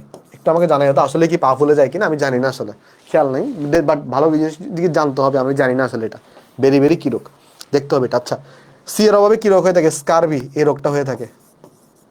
ডি এর অভাবে কি রোগ হয়? রিকেটস রোগ হয়, রিকেটস, কেমন, রিকেটস রোগ হয়ে থাকে। যাই হোক, আর এটার ইয়ার নাম হচ্ছে ক্যালসিফেরল। ক্যালসিফেরল আমি দাগাই দিব এরপরে যে কোনটা কোনটা তোমাকে পড়তে হবে। ই এর বাণিজ্যিক নাম হচ্ছে আলফা টোকোফেরল। Alpha tocopherol. আর ভিটামিন কে যেটা আছে এটার নাম হচ্ছে ফিলোকুইনন। ফিলোকুইনন। সব মুখস্থ করা লাগবে না, আমি তোমাকে দাগাই দিব, টেনশন নিও না। এখানে হচ্ছে মাংসপেশিতে টান হয় এটার অভাবে, মাংস পেশিতে টান পড়ে, মাংসপেশিতে টান পড়ে। আর কে এর অভাবে এখানে হচ্ছে রক্তক্ষরণ হয়। কে এর অভাবে কি হয়ে থাকে? রক্তক্ষরণ হয়ে থাকে। তাহলে এখানের মধ্যে ইম্পর্টেন্ট কোনটা কোনটা আছে চলো আমি তোমার বলি। দেখো, এখানের মধ্যে ভিটামিন এর দুইটা ইম্পর্টেন্ট, অর্থাৎ রাতকানা এটাও ইম্পর্টেন্ট, মানে এই রেটিনল এটাও ইম্পর্টেন্ট, রাতকানা ইম্পর্টেন্ট। বি এর মধ্যে এটা ইম্পর্টেন্ট, আর হচ্ছে যে এটাও, বিটা পুরো ইম্পর্টেন্ট।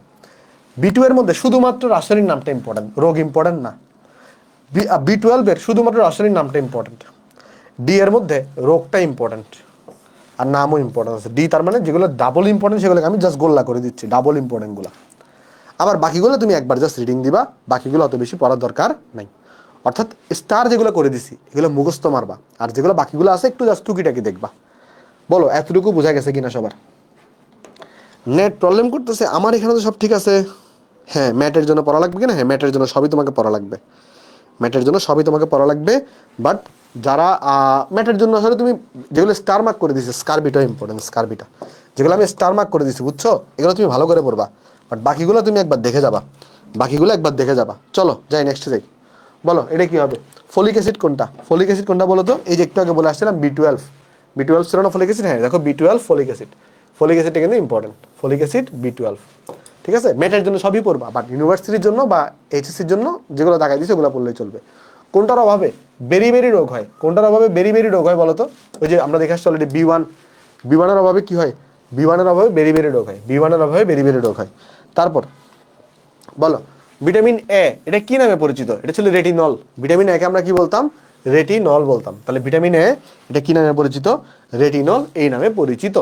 আশা করি ভিটামিনগুলো সবাই এখানে বুঝতে পারছি আমরা। তাহলে এইটুকু কি ক্লিয়ার সবার? আমাকে বলবা এতটুকু কি সবাই বুঝতে পারছি? আশা করি বুঝতে পারছি। তাহলে এইবার আমরা চলে যাব হচ্ছে আমাদের টাইপ নাম্বার 2-তে। প্রথম টাইপ কি ছিল আমাদের? খাদ্য নিরাপত্তা এবং খাদ্য সংরক্ষণ, এগুলো নিয়ে, মানে খাদ্য জিনিসপত্র নিয়ে এখন আমরা পড়বো। ওই যে ভিটামিন এগুলো নিয়ে। টাইপ নাম্বার 2 হচ্ছে প্রিজারভেটিভ এবং খাদ্য সংরক্ষণ কৌশল। এর মানে কি? দেখো, তোমাকে বলছি কেমিস্ট্রি দুই জায়গায় কাজ করে। একটা হচ্ছে খাদ্যের উৎপাদন বাড়ানোতে কাজ করে, আরেকটা হইলো খাদ্য উৎপাদন করার পরে সেটাকে সংরক্ষণ করার কাজে ব্যবহৃত হয়। তো এখন আমরা যেটা পড়বো সেটা হচ্ছে আমাদের খাদ্য নষ্ট হওয়ার জন্য প্রধান কারণ যদি জিজ্ঞেস করে, প্রধান কারণ হচ্ছে 3টা। দেখো, যদি জিজ্ঞেস করে প্রাকৃতিক কারণ কয়টা? প্রাকৃতিক কারণ হচ্ছে 2টা ছিল, মনে আছে কোনটা কোনটা? ওই আর্দ্রতা বৃদ্ধি, তাপমাত্রা ওঠানামা, আবার জীবাণুর আক্রমণ। বাট যদি তোমার জিজ্ঞেস করে খাদ্য নষ্ট হওয়ার কোনো প্রাকৃতিক কিচ্ছু বলে নেই, প্রাকৃতিকটা ইম্পর্টেন্ট না, এটা ইম্পর্টেন্ট। যদি জিজ্ঞেস করে খাদ্য নষ্ট হওয়ার প্রধান কারণ কয়টা, মনে রাখবা খাদ্য নষ্ট হওয়ার প্রধান কারণ হচ্ছে 3টা। তাহলে কি জিজ্ঞেস করে? যদি জিজ্ঞেস করে খাদ্য নষ্ট হওয়ার প্রধান কারণ কয়টা, তাহলে খাদ্য নষ্ট হওয়ার প্রধান কারণ হচ্ছে 3টা। একটা কি? যদি জীবাণু জীবাণু জীবাণু কারা কারা আছে? ব্যাকটেরিয়া, ইস্ট, মোল্ড, এগুলোর প্রভাবে খাদ্যর পচন ঘটে। এনজাইম বা উৎসেচক, এরা কি করে? এরা যেটা করে, এই যে যদি কখনো অক্সিজেন থাকে, অক্সিজেনের উপস্থিতিতে জারণ বিয়োজন ঘটে। খাদ্যের কি হয় বলতো? অক্সিজেনের উপস্থিতিতে খাদ্যের জারণ বিজারণ ঘটে, মানে জারণ ঘটে আর কি। কেমন? বিজারণ তো না, জারণ ঘটে। অক্সিজেনের উপস্থিতিতে কি হয়? খাদ্যের জারণ ঘটে, এই জন্য কিন্তু খাদ্য পচন ঘটে। তার মানে খাদ্য পচনের জন্য কিন্তু অক্সিজেনও দায়ী আছে। কথাটা বুঝতে পারতেছো? আবার ধাতবায়ন, যদি কখনো ধাতবায়ন থাকে, এই ধাতবায়ন এগুলো কি করে বলতো? তেল চর্বিযুক্ত যে খাদ্যগুলো আছে তাদের কিন্তু পচন ঘটায়। তাহলে দেখো, খাদ্যের পচন হওয়ার কারণ মূলত তিনটা।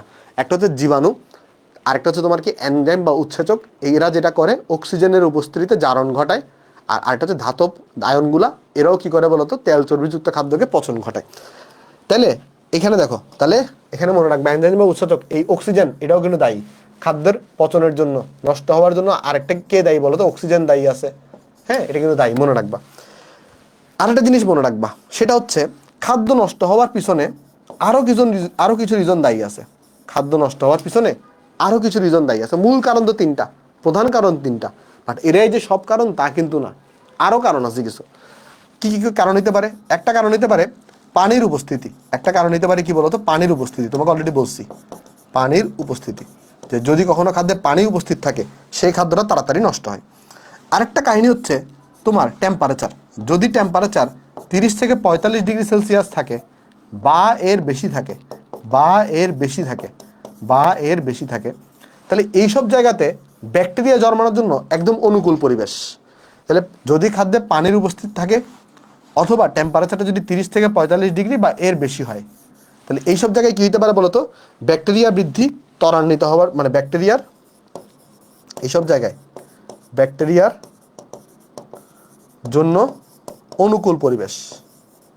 এসব জায়গায় কি? ব্যাকটেরিয়ার জন্য অনুকূল পরিবেশ। এসব জায়গায় কি বলতো? ব্যাকটেরিয়ার জন্য অনুকূল পরিবেশ। এসব জায়গা হচ্ছে ব্যাকটেরিয়ার জন্য অনুকূল পরিবেশ। তাহলে এইসব জায়গায় এর জন্য তাড়াতাড়ি খাবার নষ্ট হয়।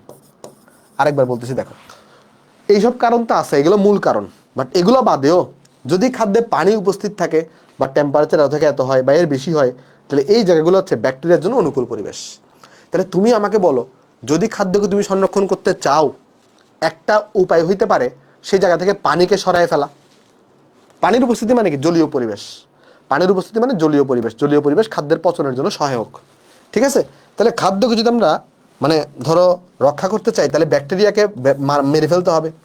আর ব্যাকটেরিয়া কোন পরিবেশে মারা যায়? দেখো, ব্যাকটেরিয়া মারা যায়, ব্যাকটেরিয়ার মৃত্যু ঘটে কোন পরিবেশে? তোমাকে আমি দেখাই ব্যাকটেরিয়ার কোন জায়গায় মৃত্যু ঘটে। ব্যাকটেরিয়ার মৃত্যু ঘটবে এমন জায়গায় যদি সেই জায়গার পিএইচ তুমি যদি 4.5 কমে আনতে পারো, তাহলে সেই জায়গায় ব্যাকটেরিয়ার মৃত্যু ঘটবে। তাহলে যদি কি করতে পারো, যে মানে কোন পরিবেশে ব্যাকটেরিয়া মারা যায়? যদি পিএইচটা তুমি 4.5 কমে নিয়ে আসতে পারো, তাহলে এটা কোন পরিবেশ? অম্লীয় নাকি ক্ষারীয় পরিবেশ? অম্লীয় পরিবেশ। তার মানে অম্লীয় পরিবেশে ব্যাকটেরিয়া সহজে মারা যায়। অম্লীয় পরিবেশে ব্যাকটেরিয়া সহজে মারা যায়। তাহলে মাথায় রাখবা যে ব্যাকটেরিয়ার মৃত্যু ঘটে কোন জায়গায়? ব্যাকটেরিয়ার মৃত্যু ঘটে 2 জায়গায়। কেমন?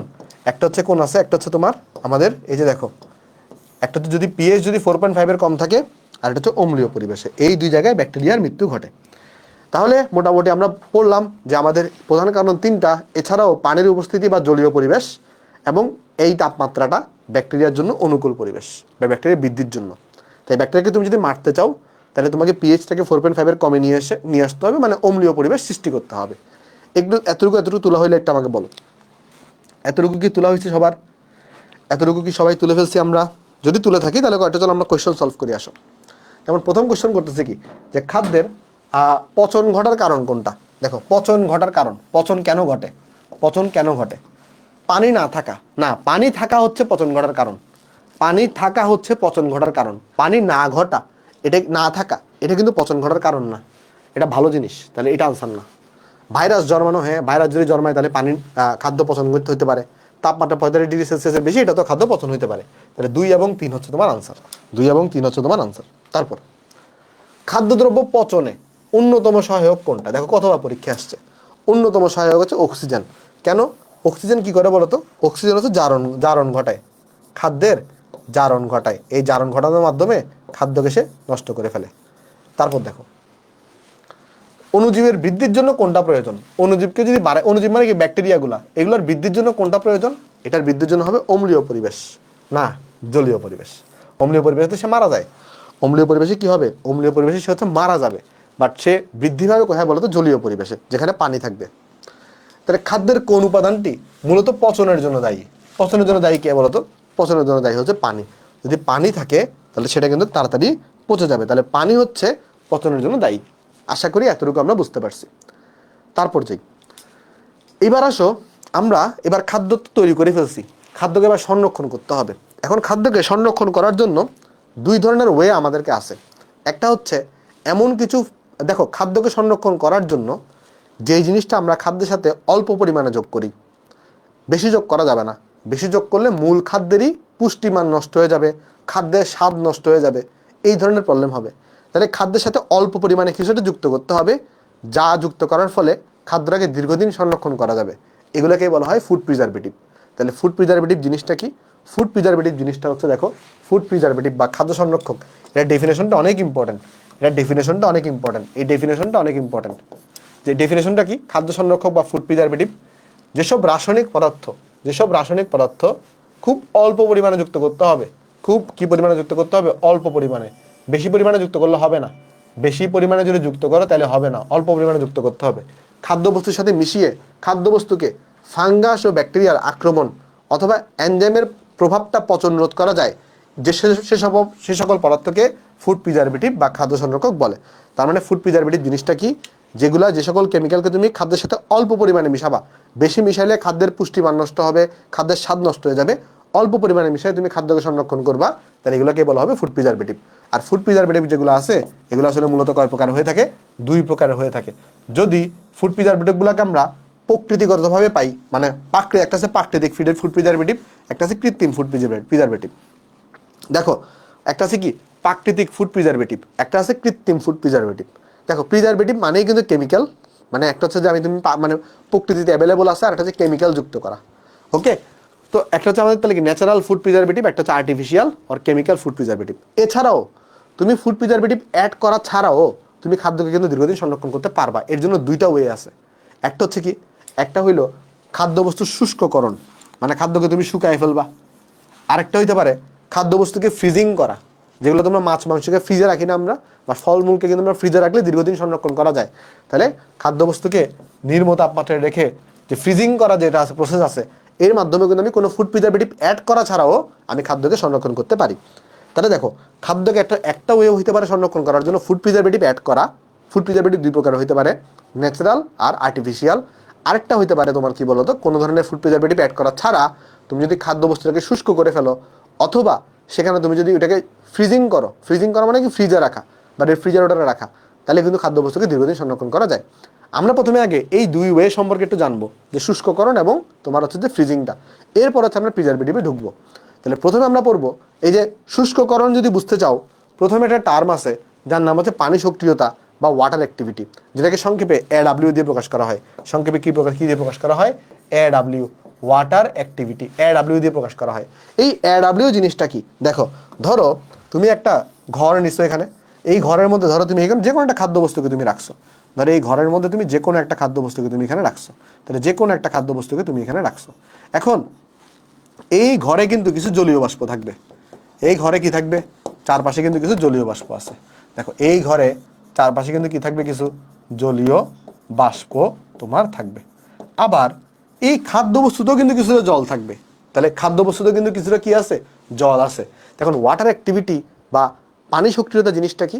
পানি সক্রিয়তা বা ওয়াটার অ্যাক্টিভিটি হচ্ছে ওই খাদ্যে যতটুকু পানি আছে তার সাথে তুমি যদি খাদ্যের চারপাশে যতটুকু পানি আছে তার অনুপাত করো, যে অনুপাতটা পাবা এটাকে বলা হবে ওয়াটার অ্যাক্টিভিটি বা তোমার AW বা পানি সক্রিয়তা। তাহলে কি বলতেছে দেখো, যে আমি যদি আগে এটা সূত্র লিখে দিই, পরে দেখবা ডেফিনেশনটা ইজি। আগে চলো সূত্রটা একবার লিখে দিই। তাহলে AW বা পানি সক্রিয়তা, এটা সূত্র হচ্ছে আমার সূত্র হচ্ছে খাদ্যে পানির পরিমাণ। সূত্র কি? এটা সূত্র হইল খাদ্যে পানির পরিমাণ। এটা সূত্র হইল খাদ্যে পানির পরিমাণ এটাকে তুমি যদি খাদ্যবস্তুর চারপাশে থাকা জলীয় বাষ্পের পরিমাণ দিয়ে ভাগ করো, জলীয়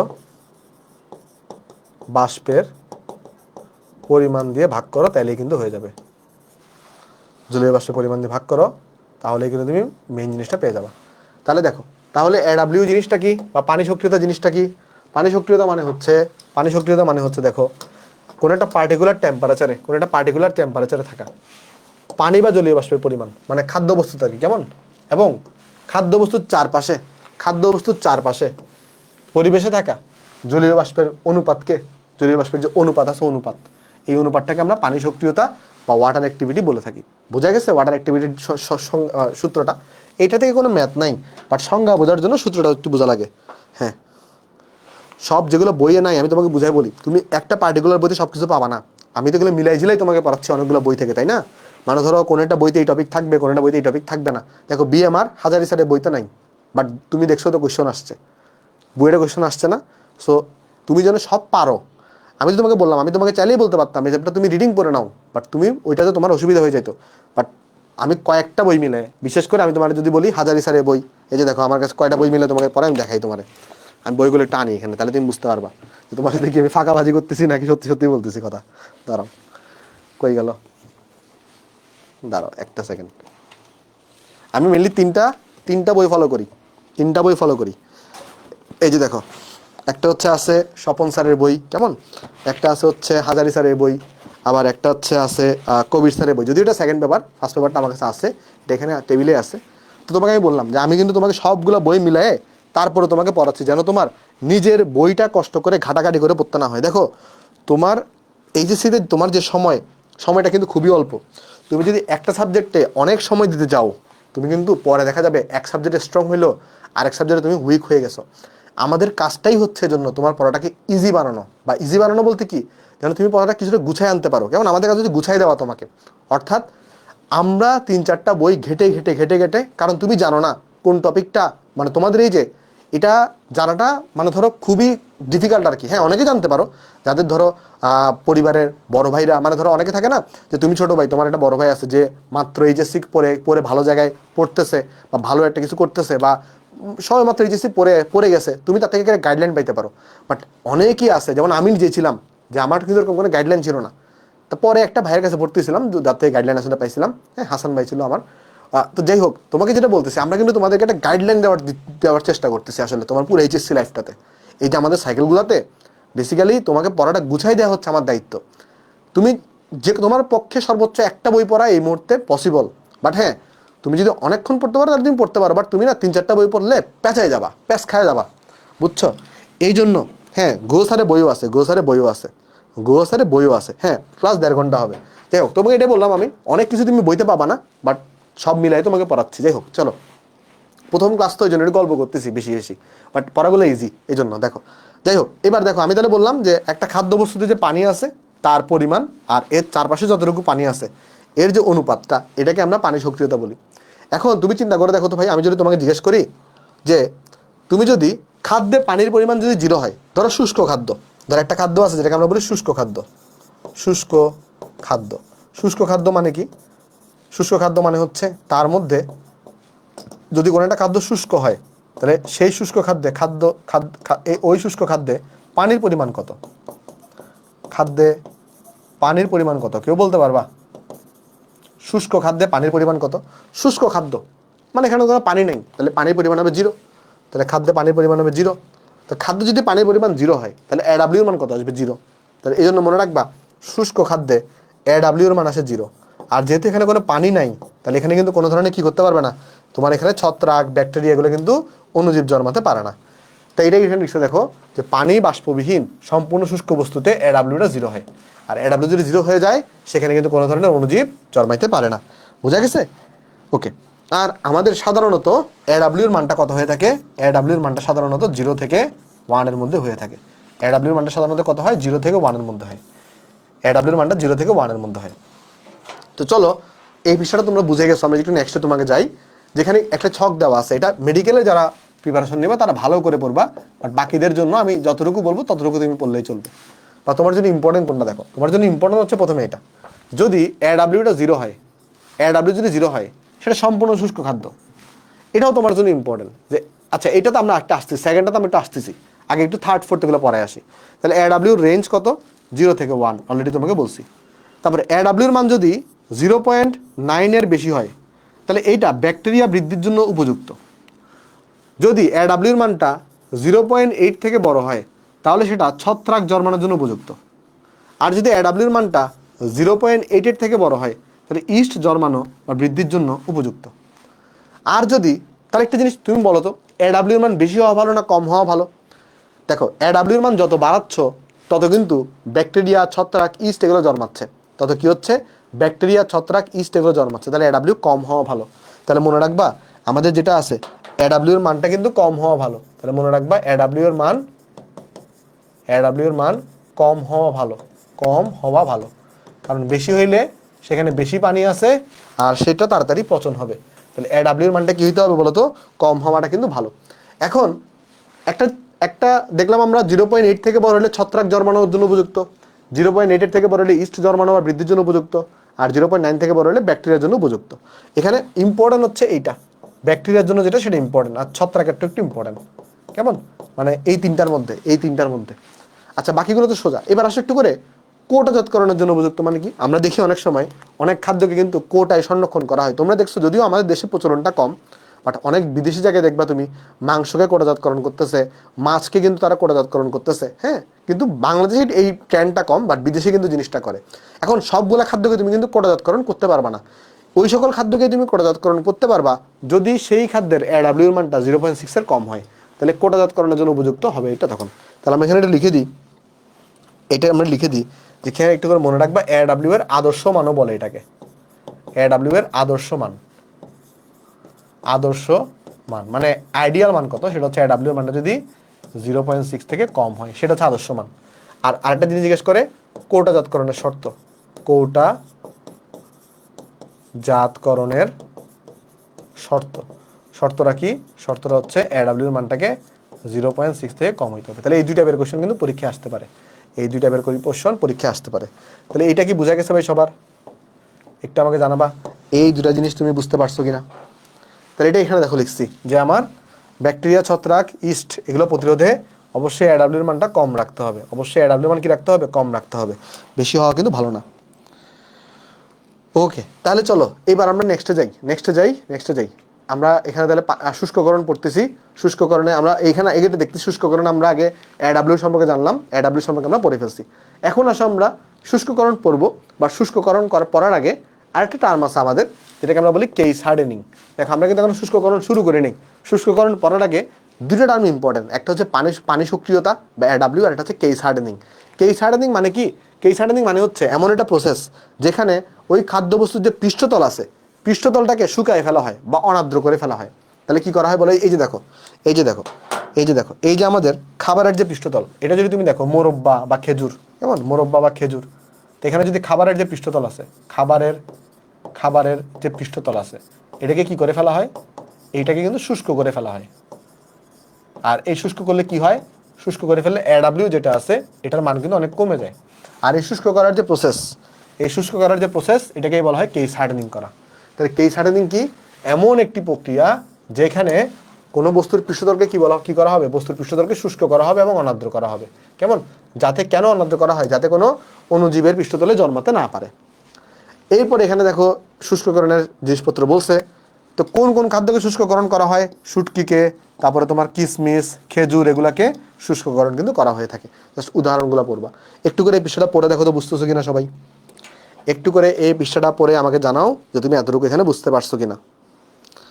ওকে, আশা করি বুঝতে পারছো। তাহলে চলো আমরা নেক্সটে চলে যাই। এবার আমাদের শুষ্ককরণটা শেষ, এখন আমরা পড়বো আমাদের ফ্রিজিং করা নিয়ে। যে খাদ্যবস্তুকে আমরা দুইভাবে কিন্তু ফ্রিজিং করতে পারি। দেখবা একটা আছে নর্মাল ফ্রিজিং, আর একটা আছে ডিপ ফ্রিজিং করা। যেমন দেখো কি আছে বলো তো, এখানে দুই ধরনের ফ্রিজিং আছে। দেখো কিছু এখানে দেখবা হলুদ কালার, কিছু এখানে সবুজ কালার। হলুদ কালারগুলো একটু কম ইম্পর্টেন্ট, সবুজ কালারগুলো বেশি ইম্পর্টেন্ট। দেখো একটা আছে ফ্রিজিং করা, বা যেটাকে আমরা বলি শীতলীকরণ করা। আরেকটা আছে ডিপ ফ্রিজিং করা, ওই যে বরফ বানায় ফেলা, যেটাকে আমরা হিমায়ন বলে থাকি। দেখো এখানে টেম্পারেচারগুলো ইম্পর্টেন্ট। ফ্রিজিংয়ে আমরা টেম্পারেচার রাখি 0 থেকে 4 ডিগ্রি সেলসিয়াস, আর ডিপ ফ্রিজিংয়ে টেম্পারেচার রাখি -5 থেকে -18 ডিগ্রি সেলসিয়াস। বুঝছো? তাহলে এই টেম্পারেচারগুলো একটু ইম্পর্টেন্ট। যে ফ্রিজিংয়ে কী করা হয়, ফ্রিজিংয়ে টেম্পারেচার রাখা হয় 0 থেকে 4 ডিগ্রি সেলসিয়াস, আর ডিপ ফ্রিজিংয়ে কী করা হয় বলতো, -5 থেকে -18 মধ্যে রাখা হয়। আর এই নিম্ন তাপমাত্রাতে ব্যাকটেরিয়া কিন্তু কী করতে পারে না, জন্মাইতে পারে না। আমরা সবাই জানি ব্যাকটেরিয়া জন্মানোর উপযুক্ত পরিবেশ হচ্ছে 30 থেকে 45 ডিগ্রি সেলসিয়াস বা এর বেশি। বাট যখন তুমি টেম্পারেচারটাকে নিম্ন করে ফেলো, অত নিম্ন তাপমাত্রায় কী করে না বলতো, এই ডিপ ফ্রিজিং অবস্থায় কিন্তু ব্যাকটেরিয়া যেগুলো আছে এগুলো সম্পূর্ণভাবে কী পড়ে, নিষ্ক্রিয় হয়ে পড়ে। ব্যাকটেরিয়াগুলা সম্পূর্ণভাবে কিন্তু নিষ্ক্রিয় হয়ে পড়ে। ঠিক আছে? আচ্ছা, তাহলে আশা করি এতটুকু তুমি বুঝতে পারছো। তাহলে চলো নেক্সটে চলে দিই।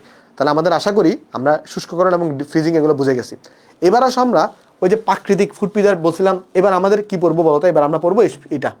দেখো আমরা ফার্স্টে কিন্তু আগে শুষ্ককরণ এবং ফ্রিজিং করাটা দেখে ফেললাম। এখন আমরা এই দুইটা প্রিজারভেটিভ নিয়ে আলোচনা করবো। আমাদের যতটুকু সময় হয় আমরা ততটুকু পড়বো, বাকিটা আমরা নেক্সট ক্লাসে করবো। ওকে, তো চলো আমরা এখন আলোচনা করবো আমাদের প্রাকৃতিক ফুড প্রিজারভেটিভ নিয়ে। ফার্স্ট অফ অল, কারণ আমরা কৃত্রিমটা আগে প্রাকৃতিক পড়ে ফেলি, তারপর আমরা কৃত্রিমটা পড়বো। দেখো যেগুলা প্রকৃতি থেকে আমরা সরাসরি পাই, যে সকল প্রিজারভেটিভ আমরা প্রকৃতি থেকে সরাসরি পাই, হ্যাঁ, এবং বহুকাল যাবৎ কিছু রাসায়নিক বস্তু আছে যেগুলোকে আমরা খাদ্য বস্তুর পচন রোধ করে, এদেরকে মোটামুটি আমরা কি বলি, প্রাকৃতিক ফুড প্রিজারভেটিভ বলি। বেসিক্যালি প্রাকৃতিক ফুড প্রিজারভেটিভ জিনিসটা কি, যাদেরকে আমরা মোটামুটি প্রকৃতি থেকে সরাসরি পাই। যেমন লবণ, খাদ্য লবণ, এটাকে তুমি প্রকৃতি থেকে সরাসরি পাও, কিন্তু সমুদ্রের পানি, এটাকে তোমাকে প্রডিউস করতে হয়, কোনো কেমিক্যাল কি তোমাকে বানাইতে হয় না, কোনো কিন্তু কেমিক্যাল তোমাকে বানাতে হয় না, এটা তুমি প্রকৃতি থেকেই পাচ্ছ। এটাকে জন্য আমরা বলি প্রাকৃতিক ফুড প্রিজারভেটিভ। প্রাকৃতিক ফুড প্রিজারভেটিভ উদাহরণ কি আছে দেখো, একটু করে ভালো করে দেখো, প্রাকৃতিক ফুড প্রিজারভেটিভ উদাহরণ কি আছে। উদাহরণ আছে খাদ্য লবণ কিন্তু প্রাকৃতিক ফুড প্রিজারভেটিভ। চিনি, বিভিন্ন মশলা জাতীয় বস্তু যেমন হলুদ, রসুন, লবঙ্গ, সরিষার তেল, এই জিনিসগুলো কিন্তু কি বলতো, প্রাকৃতিক ফুড প্রিজারভেটিভ। আচ্ছা, এবার একটা জিনিস দেখো, এখানে লিখে রাখছে হলুদ চিনো, হলুদ তোমরা নিশ্চয়ই চিনো। হলুদ হচ্ছে অ্যান্টিঅক্সিডেন্ট যা পচন কাজে বাধা দেয়। তাহলে একটু আমাকে বলো, অক্সিডেন্ট এই কথাটা কি? অক্সিডেন্ট হচ্ছে জারণ, আর অ্যান্টিঅক্সিডেন্ট এই কথাটা মানে কি? অ্যান্টি মানে হচ্ছে বিপরীত, তাহলে জারণের অপোজিটে কাজ করে। তাহলে ভালো করে বুঝো, খাদ্যবস্তুর জারণ ঘটা মানে কিন্তু খারাপ, খাদ্যবস্তুর পচন হয়ে যাবে। জারণ মানে কি? অক্সিডেন্ট। তাহলে অক্সিডেন্টের অপোজিট টার্ম কি? অ্যান্টিঅক্সিডেন্ট। তাহলে অক্সিডেন্টটাকে রোধ করার জন্য কে কাজ করে? অ্যান্টিঅক্সিডেন্ট কাজ করে, মানে জারণকে সে বাধা দেয়। তাহলে হলুদ অ্যাকচুয়ালি কি করে? খাদ্যের জারণ হওয়া থেকে খাদ্যকে বাঁচায়, বুঝতে পারছো? বা অ্যান্টিঅক্সিডেন্ট হিসেবে কাজ করে সেখানে। তো আমরা এখন প্রত্যেকটা খাদ্য তোমার ধরো প্রিজারভেটিভ নিয়ে আলোচনা করার চেষ্টা করবো, যেগুলো ইম্পর্টেন্ট পয়েন্ট। যেমন প্রথমে আছে খাদ্য লবণ বা সোডিয়াম ক্লোরাইড দ্বারা আমরা কিভাবে খাদ্য সংরক্ষণ করি। দেখো প্রথমে মনে রাখবা, লবণ দ্বারা খাদ্য সংরক্ষণ করার যে পদ্ধতি আছে এটাকে বলা হয় কিউরিং। তাহলে লবণ দ্বারা খাদ্য সংরক্ষণের পদ্ধতিকে কি বলে? কিউরিং বলে। তাহলে কিউরিং জিনিসটাকে খুবই গুরুত্বপূর্ণ। কিউরিং মানে কি? কিউরিং মানে হচ্ছে এই যে খাদ্য লবণ বা এর গাঢ় দ্রবণ দ্বারা তোমার খাদ্য সংরক্ষণ করার যে প্রসেস, খাদ্য সংরক্ষণ প্রক্রিয়াকে আমরা কিউরিং বলি। ঠিক আছে? আর এখানে আমরা কোন ধরনের দ্রবণ ইউজ করি? লবণের হয় 7 থেকে 8% আমরা সোডিয়াম ক্লোরাইড ইউজ করে থাকি, কোনো সময় 15 থেকে 20% গাঢ় দ্রবণ আমরা ব্যবহার করে থাকি। কেমন? আর কিউরিং পদ্ধতিতে কাদেরকে সংরক্ষণ করা যায়? মাছ, মাংস, কাঁচা ফল এবং সবজিকে কিউরিং পদ্ধতিতে সংরক্ষণ করা যায়। ঠিক আছে? আচ্ছা, আর সামুদ্রিক যে ইলিশ মাছ আছে, সামুদ্রিক ইলিশ মাছ, এটাকে লম্বালম্বিভাবে চাকু দিয়ে টুকরা করে কেটে গুঁড়া লবণ ঢুকিয়ে কিন্তু সংরক্ষণ করা হয়। তাহলে আমরা কিভাবে চাকু দিয়ে কাটি বলতো? লম্বালম্বিভাবে কিন্তু আমরা ইলিশ মাছটাকে কাটি। ইলিশ মাছটাকে লম্বালম্বিভাবে কাটা হয়, তারপরে কিন্তু সেখানে গুঁড়া লবণ ঢুকিয়ে ইলিশ মাছকে আমরা সংরক্ষণ করি। আর এখান থেকে লবণ দিয়ে সংরক্ষণ করার নাম হচ্ছে কিউরিং। এই পৃষ্ঠাটা একটাবার তুমি পড়ে দেখতে পারো, বা দাগানো লাইনগুলো তুমি একটু পড়ে দেখো। দাগানো লাইনগুলো যদি বুঝো আমাকে জানাও। ম্যাট মানে মেডিকেল এডমিশন টেস্ট। ওকে নুসরাত, ম্যাট মানে মেডিকেল এডমিশন টেস্ট। বুঝছো সবাই? বুঝছো? এতটুকু বুঝছো? আশা করি বুঝতে পারছো। তাহলে লবণ থেকে তুমি কি মনে রাখবা? একটা হচ্ছে মনে রাখবা, লবণ দ্বারা খাদ্য সংরক্ষণ পদ্ধতিকে কিউরিং বলে। কিউরিংয়ের মাধ্যমে কোন খাদ্য সংরক্ষণ করা যায়? মাছ, মাংস, কাঁচা ফল, সবজি।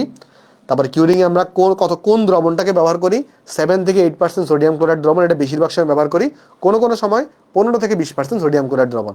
আর কিউরিংয়ের একটা ভালো উদাহরণ হচ্ছে ইলিশ মাছ সংরক্ষণ করা। ইলিশ মাছকে কিন্তু চাকু দিয়ে লম্বালম্বিভাবে কাটা হয়, লম্বালম্বিভাবে কেটে তারপর আমরা লবণ ঢুকে সংরক্ষণ করি। এবার আসো সরিষার তেল দ্বারা খাদ্য সংরক্ষণ করা। সরিষার তেল যেটা করে, এটা আর্দ্রতা মুক্ত করে ফেলে পরিবেশটাকে। কি করে ফেলে বলতো? আর্দ্রতা মুক্ত করে ফেলে, মানে পানি মুক্ত করে ফেলে। কেমন? আর্দ্রতা মুক্ত করে ফেলে। আচ্ছা যাই হোক, এবার আসো চিনি দ্বারা খাদ্য সংরক্ষণ। চিনি দ্বারা, তো চিনি দ্বারা কিভাবে খাদ্য সংরক্ষণ করা যাবে? আমরা চিনি সিরাপ তৈরি করি। চিনি কি তৈরি করি? চিনির সিরাপ তৈরি করি। চিনির সিরাপের কত পার্সেন্ট চিনির দ্রবণ নিয়ে চিনির সিরাপ তৈরি করি? 65 থেকে 70% দ্রবণ নিয়ে। আচ্ছা, চিনির সিরাপে কাহিনী কি হয়?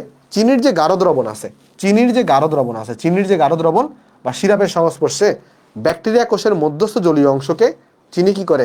অভিস্রবণ প্রক্রিয়াতে বা অসমোসিস প্রক্রিয়াতে শোষণ করে নেয়। মানে কাহিনী কি হয়? ব্যাকটেরিয়া কোষের মধ্যস্থ জলীয় অংশ থাকে একটা। ব্যাকটেরিয়া কোষের মধ্যে কি থাকে? একটা জলীয় অংশ থাকে। ব্যাকটেরিয়া কোষের মধ্যে কি থাকে? জলীয় অংশ থাকে। সেটাকে কে শোষণ করে নিয়ে আসে? চিনির যে সিরাপটা সেটা শোষণ করে নিয়ে আসে। নিয়ে আসার ফলে এটা কোন প্রসেসের মাধ্যমে শোষণ করে নিয়ে আসে? মানে ব্যাকটেরিয়ার যে জলীয় অংশ, এটাকে চিনি সিরাপটা কোন প্রসেসের মাধ্যমে শোষণ করে নিয়ে আসে? সেটা নাম হচ্ছে আমাদের অভিস্রবণ বা অসমোসিস, যেটা পরীক্ষায় আসছে। দেখো, তাহলে যদি জিজ্ঞেস করে যে কোন প্রক্রিয়ার মাধ্যমে ব্যাকটেরিয়ার মধ্যস্থ জলীয় অংশ শোষিত হয়, তার নাম হচ্ছে অসমোসিস বা অভিস্রবণ প্রসেস। আচ্ছা, এবারে আচার তৈরির মাধ্যমে খাদ্য সংরক্ষণ করার যে পদ্ধতির নাম, তার নাম হচ্ছে পিকলিং। তাহলে পিকলিং জিনিসটা কি? পিকলিং জিনিসটা হচ্ছে কোনো একটা খাদ্যবস্তুকে তুমি যদি আচার তৈরির মাধ্যমে সংরক্ষণ করো, এটাকে বলা হয় পিকলিং করা। তাহলে লবণ দিয়ে সংরক্ষণ করাকে বলি কিউরিং করা, আর আচার তৈরি করার মাধ্যমে সংরক্ষণ করাকে আমরা বলি পিকলিং করা। ঠিক আছে? আর পিকলিং আমরা কি দিয়ে করি বলতো?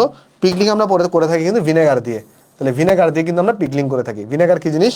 6 থেকে 10% যে ইথানোয়িক অ্যাসিড আছে, 6 থেকে 10% ইথানোয়িক অ্যাসিড, 6 থেকে 10% অ্যাসিটিক অ্যাসিড বা ইথানোয়িক অ্যাসিড, এটাকে আমরা বলি ভিনেগার বলে থাকি। ওকে?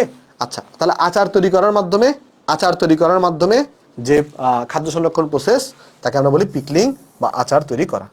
বোঝা গেছে সবার? তাহলে পিকলিং থেকে এই জিনিসগুলো তুমি একটু মনে রাখবা। তারপর যাই, এবার আসো, অনেক সময় আমরা মোম দিয়েও কিন্তু খাদ্য সংরক্ষণ করতে পারি। বিশেষ করে আপেলকে কি করা হয়?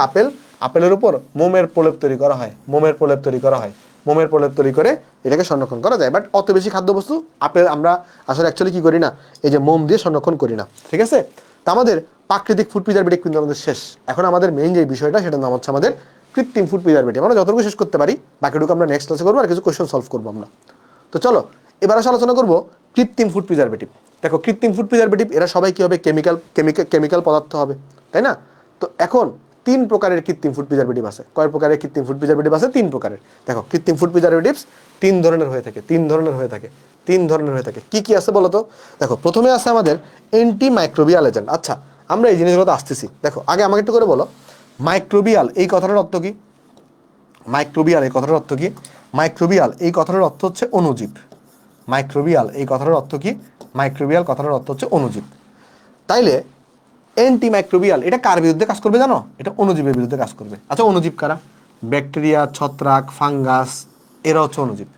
তাহলে মাইক্রোবিয়াল কথাটার অর্থ হচ্ছে অণুজীব। তাহলে অ্যান্টি মাইক্রোবিয়াল এটা কার বিরুদ্ধে কাজ করবে? অণুজীবের বিরুদ্ধে। তাহলে কোন ধরনের কৃত্রিম ফুড প্রিজারভেটিভকে তুমি ওই যে অ্যান্টি মাইক্রোবিয়াল বলতে পারবা?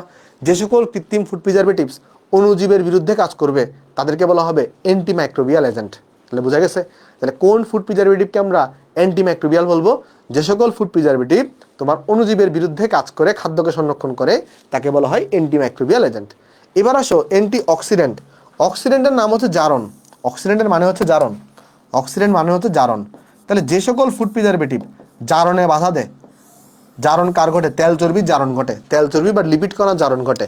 তাহলে যে সকল ফুড প্রিজারভেটিভ তেল চর্বি এবং লিপিড কণার জারণে বাধা দিবে, তাদেরকে বলা হবে অ্যান্টিঅক্সিডেন্ট। এতটুকু কি বোঝা গেছে? এই দুইটার নাম এতটুকু কি বোঝা গেছে? আর 15 মিনিটের মতো ক্লাস আছে ভাই, আর বেশিক্ষণ নাই। এতটুকু কি বোঝা গেছে? হ্যাঁ, ওকে। বইয়ের পিডিএফটা আমি অ্যাড করে দিব। আশা করি তুমি বুঝতে পারছো। আচ্ছা, এবার আসো, নাম দেখে আমরা কিলেটিং এজেন্ট। এই জিনিসটা কি? আশা করি দেখো, আমি তোমাকে আরেকবার বুঝাই বলি। 3 ধরনের কৃত্রিম ফুড প্রিজারভেটিভ আছে। একটা হচ্ছে আমাদের অ্যান্টি মাইক্রোবিয়াল, যারা মাইক্রোবিয়াল বা অণুজীবের বিরুদ্ধে কাজ করবে। একটা আছে অ্যান্টিঅক্সিডেন্ট, যারা জারণের বিরুদ্ধে কাজ করবে। আর একটা আছে কিলেটিং এজেন্ট। কিলেটিং এজেন্ট জিনিসটাকে আমি তোমার একটু বলি। এই জিনিসটা রিলেট করতে পারবা যারা হচ্ছে তোমার মৌলের পর্যায়বৃত্ত ধর্মের জটিল যৌগ পাঠটা পড়ে আসছো। তোমরা নিশ্চয়ই সবাই দেখছো যে সকল অবস্থান্তর মৌল আছে, কিছু ধাতু আছে, যেমন বলতে গেলে বলতে হয় Fe2+, Fe3+, আরও আছে, এরা আছে। সবাই তোমরা জানো এরা কি করতে পারে বলো তো? এরা কিন্তু সন্নিবেশ বন্ধন গঠন করতে পারে। এরা কিন্তু কি করতে পারে, সন্নিবেশ বন্ধন গঠন করতে পারে, কারণ এদের ফাঁকা ডি অরবিটাল থাকে। তাহলে এরা কি করে, এদের চারপাশে কিন্তু বিভিন্ন লিগান্ড দ্বারা, এদের চারপাশে কিন্তু কি করে বলতো, বিভিন্ন লিগান্ড দ্বারা তারা কিন্তু সন্নিবেশ বন্ধন গঠন করে, তারা সন্নিবেশ বন্ধন গঠন করে। ঠিক আছে, তারা কি করে, বিভিন্ন লিগান্ড দ্বারা তারা কিন্তু এখানে সন্নিবেশ বন্ধন গঠন করতেছে, বিভিন্ন দিক থেকে কিন্তু সন্নিবেশ বন্ধন গঠন করতেছে। আচ্ছা, এবার এই কিলিটিং এজেন্টের কাজ কি জানো? কিলিটিং এজেন্টের কাজ হচ্ছে আগে তোমার জিনিসটা বুঝাই বলে দেখো। তোমরা কখনো কাঁকড়া দেখছো? কাঁকড়া কি করে, তার পা গুলা দ্বারা তার যে শিকার সেটাকে এইভাবে করে চাইপা ধরে না, তখন শিকারটাকে আর চারদিক থেকে নড়তে পারে? বলো তো, শিকার কি আর চারদিক থেকে নড়তে পারে? না, পারে না কিন্তু। তার মানে কাঁকড়া কি করে, তার পা দিয়ে, মানে এটা কিন্তু ধরে পা এইভাবে করে সে তার শিকারকে এইভাবে যখন আটকায় ধরে, তখন কিন্তু শিকারটা কিন্তু নড়তে পারে না। তো কিলিটিং এজেন্টগুলো কি করে, কিলিটিং এজেন্টগুলো এই সন্নিবেশ বন্ধন গঠনের মাধ্যমে এই অবস্থান্তর মৌলটাকে আটকায় ফেলে। এই অবস্থান্তর মৌলগুলা কি করে, এই অবস্থান্তর মৌলগুলা খাদ্যবস্তুকে পচনে সাহায্য করে। তো তাকে যদি আমি আটকাইতে চাই, মানে ধরো আমি চাইতেছি না যে সে পচনে সাহায্য করুক, তাহলে আমাকে তাকে কি করতে হবে, আটকাই ফেলতে হবে, সে যেন নড়তে চড়তে না পারে। তখন কি করে, ওই কিলিটিং এজেন্টগুলা কিলেট সৃষ্টির মাধ্যমে, কি সৃষ্টির মাধ্যমে, কিলেট। দেখবা কিলিটিং এজেন্ট, এটার ইংলিশ নাম কিন্তু এরকম না, এটার ইংলিশ নাম কিন্তু এরকম না কিন্তু এটার নাম কিরকম জানো? এটার নাম হচ্ছে এরকম, চিলেটিং। ঠিক আছে, চিলেটিং মানে কিন্তু বাংলায় লেখে কিলেটিং, যাই হোক। তো কিলিটিং এজেন্ট কি করে তাহলে, সন্নিবেশ বন্ধন গঠনের মাধ্যমে সে অবস্থান্তর মৌলগুলোকে আটকাই ফেলার মাধ্যমে সে কিন্তু তোমার এখানে কি করে, ওই যে খাদ্যবস্তুর পচন থেকে রক্ষা করে। প্রত্যেকটাকে নিয়ে আমরা ডিটেলস আলোচনা করব, হ্যাঁ ওকে। দেখো, প্রত্যেকটা আমরা ডিটেলস আলোচনা করব। তো আমরা প্রাইমারি আইডিয়াটা তুমি বুঝতে পারছো কিনা এটা আমাকে কমেন্টে জানাও। প্রত্যেকটাকে নিয়ে আমি ডিটেলস আলোচনা করব, বাট প্রাইমারি আইডিয়াটা তুমি বুঝতে পারছো কিনা এটা আমাকে কমেন্টে জানাও। প্রত্যেকটা জিনিসটা আমরা ডিটেলস আলোচনা করব। চলো, আশা করি তোমরা বুঝতে পারছো। আমি আর একটা নিয়ে হয়তো আমাদের আলোচনা করার সুযোগ হবে আজকে, নাম হচ্ছে আমাদের অ্যান্টিমাইক্রোবিয়াল এজেন্টটা নিয়ে। চলো আমরা আলোচনা করবো অ্যান্টিমাইক্রোবিয়াল এজেন্ট নিয়ে। তাহলে অ্যান্টিমাইক্রোবিয়াল এজেন্ট জিনিসটা কি, যে সকল কৃত্রিম ফুড প্রিজারভেটিভস কি করে, রাসায়নিক বিক্রিয়ার মাধ্যমে অণুজীবের ওই যে মাইক্রোবিয়াল মানে অণুজীবের কোষ ধ্বংস করে খাদ্যকে পচন থেকে রক্ষা করে, তাদেরকে অ্যান্টিমাইক্রোবিয়াল এজেন্ট বলে। তাহলে অ্যান্টিমাইক্রোবিয়াল এজেন্ট কাকে বলে? অ্যান্টিমাইক্রোবিয়াল এজেন্ট হচ্ছে যে সকল কৃত্রিম ফুড প্রিজারভেটিভ কি করবে বলতো, অণুজীবের কোষ ধ্বংস করে ফেলবে, অণুজীবের কোষ ধ্বংস করে খাদ্যকে পচনের হাত থেকে রক্ষা করবে, তাদেরকে আমরা বলে থাকি অ্যান্টিমাইক্রোবিয়াল এজেন্ট। তাহলে আমাদের প্রথম কাজ হচ্ছে যে দেখো, তাহলে এদের কাজ কি, এদের কাজ হচ্ছে মাইক্রো অর্গানিজম। এদের কাজ কি, এদের কাজ হচ্ছে মাইক্রো অর্গানিজম মানে অণুজীব, মাইক্রো অর্গানিজম বা অণুজীব। কি কি অণুজীব হইতে পারে তোমার হচ্ছে ইস্ট, তারপরে হতে পারে মোল্ডস, তারপরে হতে পারে ব্যাকটেরিয়া,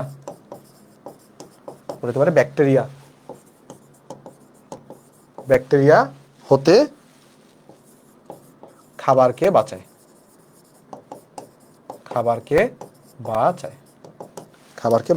ঠিক আছে, খাবারকে বাঁচায়।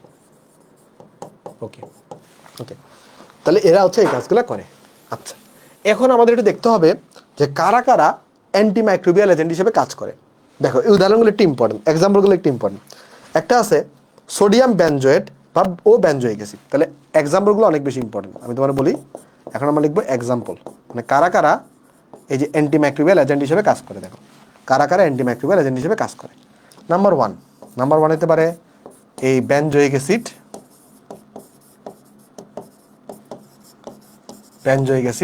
ও সোডিয়াম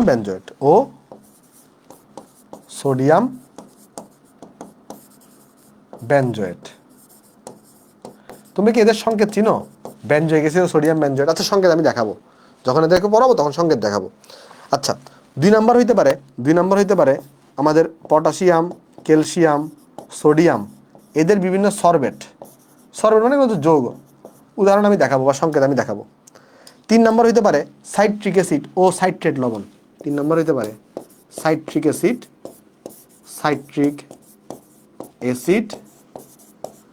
ও সাইট্রেট লবণ। তাহলে কি কি হইতে পারে বলো তো? দেখো, তিনটে উদাহরণ আমরা দেখলাম। একটা হচ্ছে কি বেনজোয়িক অ্যাসিড ও সোডিয়াম বেনজোয়েট, পটাশিয়াম ক্যালসিয়াম সোডিয়ামের সরবেট, সাইট্রিক অ্যাসিড ও সাইট্রেট লবণ, সাইট্রিক অ্যাসিড এবং সাইট্রেট লবণ। 4 নম্বর হতে পারে নাইট্রেট ও নাইট্রেট লবণ। 4 নম্বর কি হতে পারে? নাইট্রেট ও নাইট্রাইট লবণ। তারপরে তোমার হচ্ছে ধরো 5 নম্বর হতে পারে সালফাইট ও সালফার ডাইঅক্সাইড গ্যাস। তারপর ধরো তোমার 6 নম্বর হইতে পারে আমাদের CH3COOH, যেটাকে আমরা বলি ইথানোয়িক অ্যাসিড, বা এটাকে আমরা অ্যাসিটিক অ্যাসিডও বলতে পারি, এটাকে আমরা অ্যাসিটিক অ্যাসিডও বলতে পারি। আর 7 নম্বর হতে পারে হচ্ছে আমাদের প্যারাবেন। 7 নম্বর হতে পারে আমাদের প্যারাবেন। তাহলে এইগুলা একটু তোমাকে মুখস্থ রাখতে হবে যে কোনটা কোনটা অ্যান্টিমাইক্রোবিয়াল এজেন্টের উদাহরণ, কোনটা কোনটা অ্যান্টিমাইক্রোবিয়াল এজেন্টের উদাহরণ। এই জিনিসটা তোমাকে একটু মুখস্থ রাখতে হবে, ঠিক আছে? কোনটা কোনটা অ্যান্টিমাইক্রোবিয়াল এজেন্টের উদাহরণ, এগুলো তোমাকে একটু মুখস্থ রাখতে হবে। দেখো তোমার দেখবা পড়তে পড়তে মুখস্থ হয়ে গেছে, এগুলো একদিনে মুখস্থ রাখার দরকার নাই, বাট তুমি দেখবা পড়তে পড়তে তোমার মনে থেকে গেছে, বুঝছো? দেখবা পড়তে পড়তে এগুলো তোমার মুখস্থ হয়ে গেছে। আমি তোমাকে একবার দুবার পড়াই দিই। দেখো একটা কি আছে সোডিয়াম বেনজোয়েট ও বেনজোয়িক অ্যাসিড। দেখো প্রথমে আছে হচ্ছে আমাদের সোডিয়াম বেনজোয়েট ও বেনজোয়িক অ্যাসিড, ঠিক আছে? সেকেন্ডে আছে হচ্ছে আমাদের পটাশিয়াম ক্যালসিয়াম এবং সোডিয়ামের সরবেট। থার্ডে আছে সাইট্রিক অ্যাসিড এবং সাইট্রেট লবণ। ফোর্থে আছে আমাদের নাইট্রেট এবং নাইট্রেট লবণ। ফিফথে আছে সালফাইড এবং SO2 গ্যাস। এরপর আছে ইথানোয়িক অ্যাসিড বা অ্যাসিটিক অ্যাসিড। এরপর আছে 7 নম্বর আছে প্যারাবেন। একটু করে মনোযোগ দাও, মনোযোগ দিয়ে দিবা। সেটা হচ্ছে যদি তোমাকে বলে ভিনেগার, দেখো একটু করে আমি দেখাই দিয়ে আসো। ধরো তোমাকে বললো ভিনেগার জিনিসটা কি? তোমাকে যদি বলে ভিনেগার এটা মানে হচ্ছে 6 থেকে এখানে 10% অ্যাসিটিক অ্যাসিড থাকে। দেখো যদি তোমাকে কোয়েশ্চনে শুধুমাত্র অ্যাসিটিক অ্যাসিড বা ইথানোয়িক অ্যাসিড দেয়, যদি তোমার কোয়েশ্চনে শুধুমাত্র অ্যাসিটিক অ্যাসিড বা ইথানোয়িক অ্যাসিড দেয়, কোনো ধরনের পার্সেন্টেজ না দেয়, তাহলে কিন্তু সেটা কৃত্রিম ফুড প্রিজারভেটিভস। যদি তোমাকে শুধুমাত্র এটা দেয়। বাট তোমাকে যদি ভিনেগার দেয়, ভিনেগার কিন্তু প্রাকৃতিক ফুড প্রিজারভেটিভস। তাহলে কি মনে রাখবা? ধরো তোমাকে দিল শুধুমাত্র অ্যাসিটিক অ্যাসিড, তাহলে এটা কিন্তু কৃত্রিম ফুড প্রিজারভেটিভস। আর তোমাকে যদি ভিনেগার দেয় যেখানের মধ্যে অ্যাকচুয়ালি 6 থেকে 10% কি আছে? ইথানোয়িক অ্যাসিড আছে, CH3COOH আছে, এটা কিন্তু ভাই প্রাকৃতিক ফুড প্রিজারভেটিভস। এই দুটো জিনিস মনে থাকবে না? বলো তো একটু করে, এই দুটো জিনিস কি মনে থাকবে? হ্যাঁ, সরবেট হচ্ছে এক ধরনের যোগ, আমি দেখাই দিব, সরবেটের আমি সংকেত দেখাই দিব। বাট জিনিসগুলো দেখো বোঝার চেষ্টা করো। যদি তোমাকে শুধুমাত্র ইথানোয়িক অ্যাসিড জিজ্ঞেস করে, কোনো পার্সেন্টেজ না দেয়, তাহলে কিন্তু সেটা কৃত্রিম ফুড প্রিজারভেটিভ। বাট তোমাকে যদি কি দেওয়া থাকে, পার্সেন্টেজ সহ দেওয়া থাকে 6 থেকে 10% ইথানোয়িক অ্যাসিড, তাহলে কিন্তু সেটা প্রাকৃতিক হবে, সেটা কিন্তু তোমার কি হবে না? কৃত্রিম হবে না।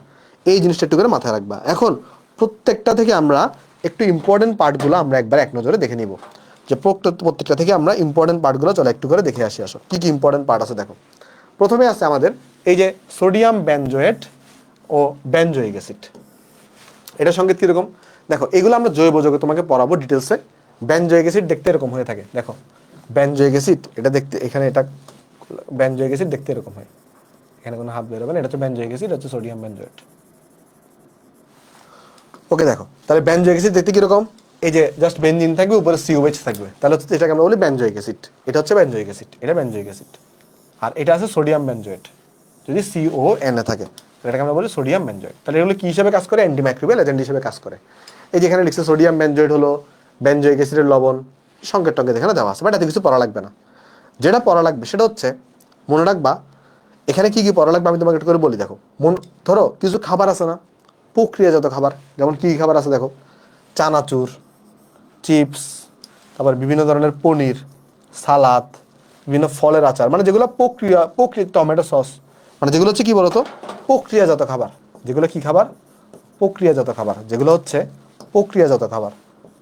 কি খাবার? প্রসেসকৃত খাবার বা প্রক্রিয়াজাত যে খাবারগুলো আছে, এই প্রক্রিয়াজাত খাবারগুলোকে তুমি যদি কি করতে চাও, সংরক্ষণ করতে চাও, প্রক্রিয়াজাত যে খাবারগুলো আছে এই প্রক্রিয়াজাত খাবারকে সংরক্ষণ করার জন্য তোমার এই দুইটা জিনিস ব্যবহৃত হয়। তাহলে এরা কোথায় ব্যবহৃত হয়? প্রক্রিয়াজাত খাবারে। অর্থাৎ প্রক্রিয়াজাত খাবার কারা? চানাচুর, চিপস, পনির, সালাদ, এগুলো হচ্ছে প্রক্রিয়াজাত খাবার। আরেকটা জিনিস এটা খুবই গুরুত্বপূর্ণ, সেটা হলো এই সোডিয়াম বেনজয়েড এবং বেনজোইক অ্যাসিডকে কত মাত্রায় ব্যবহার করা যায়, সর্বোচ্চ কত পার্সেন্ট ব্যবহার করতে পারবা? সর্বাধিক মাত্রা হইলো 0.1%। মানে এর বেশি তুমি ব্যবহার করতে পারবা না, শুধুমাত্র তুমি 0.1% ব্যবহার করতে পারবা।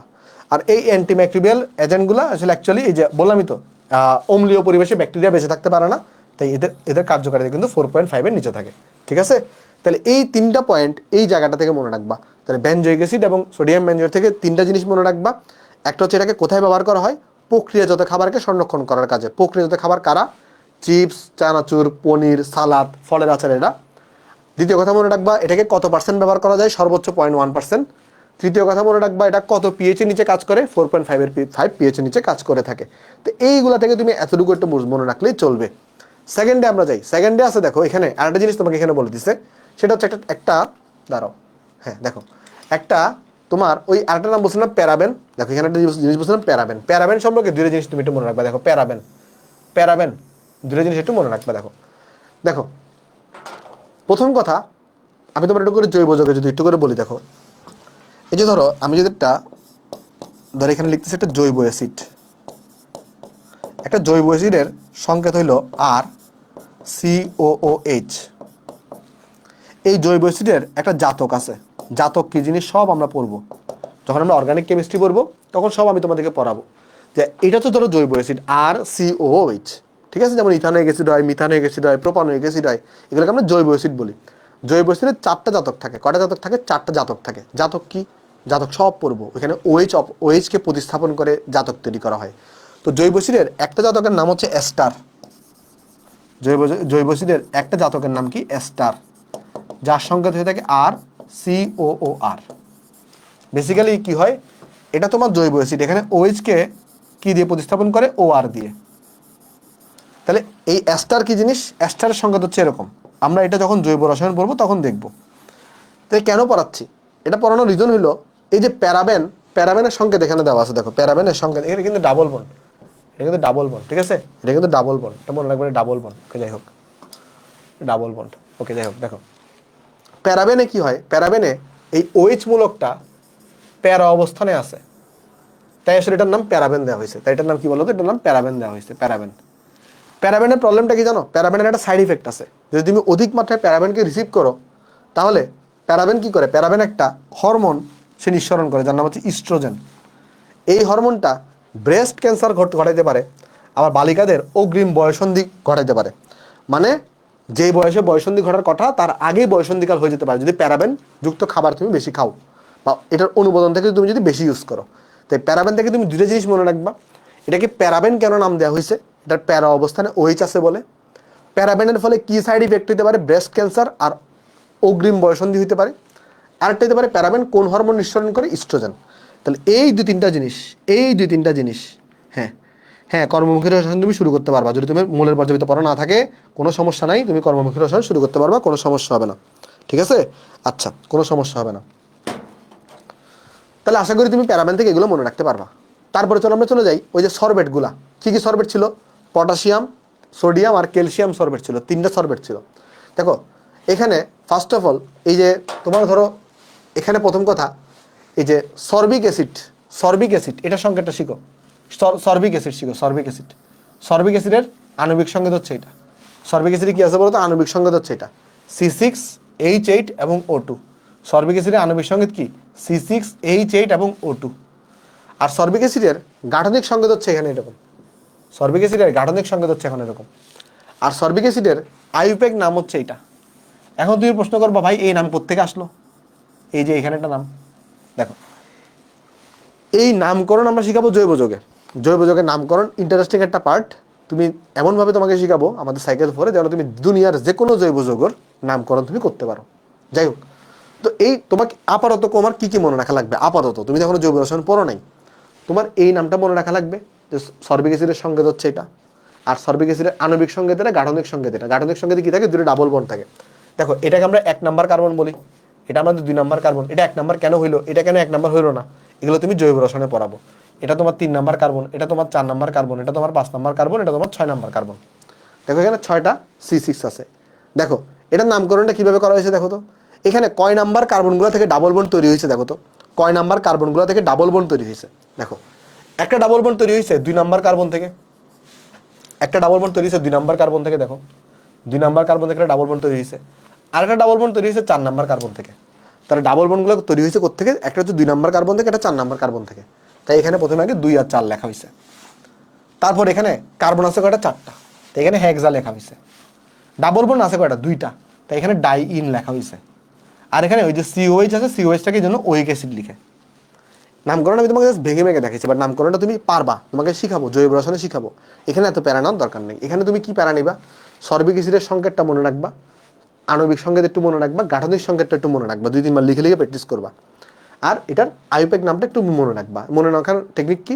2 আর 4 থেকে ডাবল বন্ড তৈরি হয়েছে, তাই এটাকে 2,4 বলা হয়েছে। 6 কার্বন আছে, তাই এটাকে হেক্সা বলা হয়েছে। 2টা ডাবল বন্ড, তাই ডাই ইন বলা হয়েছে, অ্যালকিন ইন বলা হয়েছে জন্য। আর এখানে ওইক অ্যাসিড লেখা হয় COH থাকার কারণে। এই জিনিসটা তোমরা এখনো পড়ো নাই, এই জিনিসটা তোমরা এখনো পড়ো নাই, তোমাদেরকে পড়াই দেওয়া হবে। জৈব রসায়ন পড়ানোর সময় নামকরণ পড়াবো, আর আপাতত জাস্ট সংকেত আর নামকরণটা একটু মুখস্থ রাখবা। আচ্ছা, পটাশিয়াম সরবেট যেটা আছে, এটাকে কিন্তু পৃথিবীর সর্বত্র খাদ্যবস্তুর প্রিজারভেটিভ রূপে ব্যবহার করা হয়। দেখো এখানের মধ্যে তোমার সবগুলো পড়া লাগবে না, বা সবুজ কালার যেগুলো দাগাই দিছি আর লাল কালার যেগুলো দাগানো থাকবে সেগুলো তুমি ভালো করে পড়বা। হলুদ কালারগুলো তুমি মোটামুটি একবার রিডিং দিয়ে যাবা, কিন্তু সবুজ কালার আর হলুদ কালার, লাল কালারগুলো ভালো করে পড়বা। পটাশিয়াম সরবেটকে ব্যবহার করে আমরা কি করতে পারি? দই, মিষ্টি, পনির, মাখন, বেকারি সামগ্রী যেগুলো আছে এগুলো কিন্তু সংরক্ষণ করা যায়। এগুলো একটু মনে রাখবা। তারপর আমি একবার পড়াই দিই। অ্যাসিডিক অ্যাসিড, অ্যাসিডিক অ্যাসিড দেখো যদি তোমাকে 6 থেকে 10% কি বলে, 6 থেকে 10% যদি তোমাকে ভিনেগার বলে, ভিনেগার কিন্তু প্রাকৃতিক, ভিনেগার কিন্তু কৃত্রিম না। কিন্তু যদি শুধু অ্যাসিডিক, শুধু যদি কি বলে ইথানোয়িক অ্যাসিড বা অ্যাসিডিক অ্যাসিড বলে কোনো পার্সেন্টেজ ছাড়া, সেটা হচ্ছে অ্যান্টিমাইক্রোবিয়াল বা কৃত্রিম। কেমন? এগুলো এখানে একটু পড়ে নিবা তোমরা। আচ্ছা, এরপর এখানে যে জিনিসটা মনে রাখতে পারো, তোমার এখানে কি ক্যালসিয়াম প্রোপানোয়েট, এটা দিয়ে আমরা পাউরুটি, বিস্কুট, দুগ্ধজাত এগুলোকে সংরক্ষণ করি। এগুলো এত ইম্পর্টেন্ট না, আমি ইম্পর্টেন্টগুলো তোমাকে দেখাই দিই, ইম্পর্টেন্টগুলো তোমাকে দেখাই দিই। সাইড থেকে এত ইম্পর্টেন্ট না, এখানে পড়ার দরকার নেই এত কিছু। আর এটা একটু ইম্পর্টেন্ট, দেখো এটা একটু ইম্পর্টেন্ট, এটাকে একটু মনোযোগ দিবা, এটাকে একটু মনোযোগ দিবা। নাইট্রেট ও নাইট্রাইট লবণ, এখান থেকে প্রথমে তুমি কি মনে রাখবা? দেখো আমাদের যে মাংস আছে না, মাংস সংরক্ষণ করার জন্য নাইট্রেট লবণগুলো ব্যবহার করা হয়। তাহলে মাংস ও মাংসজাত খাদ্য সংরক্ষণে নাইট্রাইট ও নাইট্রেট লবণ ব্যবহৃত হয়। এটা ভালো করে মনে রাখবা। তাহলে মাংস সংরক্ষণ করার জন্য কোন ধরনের কৃত্রিম ফুড প্রিজারভেটিভ ইউজ করা হয়? নাইট্রাইট ও নাইট্রেট লবণ। আচ্ছা, আর তুমি যদি কি করতে চাও, কাঁচা ফল, ফলের রস, মদ, সবুজ শাকসবজি এগুলো সংরক্ষণের জন্য কি ইউজ করা হয় বলতো? সালফাইড লবণ ব্যবহার করা হয়। তাহলে জুস সংরক্ষণ বা ফলের রস সংরক্ষণ, এগুলোতে আমরা এগুলোকে ব্যবহার করে থাকি। তাহলে এইগুলো তুমি একটু পড়ে নিবা। আর এর মাধ্যমে আমাদের আজকের লেকচারটা শেষ হচ্ছে। আমি তোমাকে এতটুকু পর্যন্ত PDF দিয়ে দিব, আর এর মাধ্যমে আমাদের আজকের লেকচার শেষ হচ্ছে। আমরা আগামী ক্লাসে এই যা পড়ছি প্রাকৃতিক ফুড প্রিজারভেটিভ আর এতটুকু পর্যন্ত, বাকিটা তো আমরা প্রিজারভেটিভ শেষ করবোই, সাথে আমরা অনেকগুলো কিন্তু MCQ প্র্যাকটিস করবো। তো সবাই ভালো থাকবা, দেখা হবে নেক্সট ক্লাসে পরশুদিন। যাই তাহলে, আসসালামু আলাইকুম।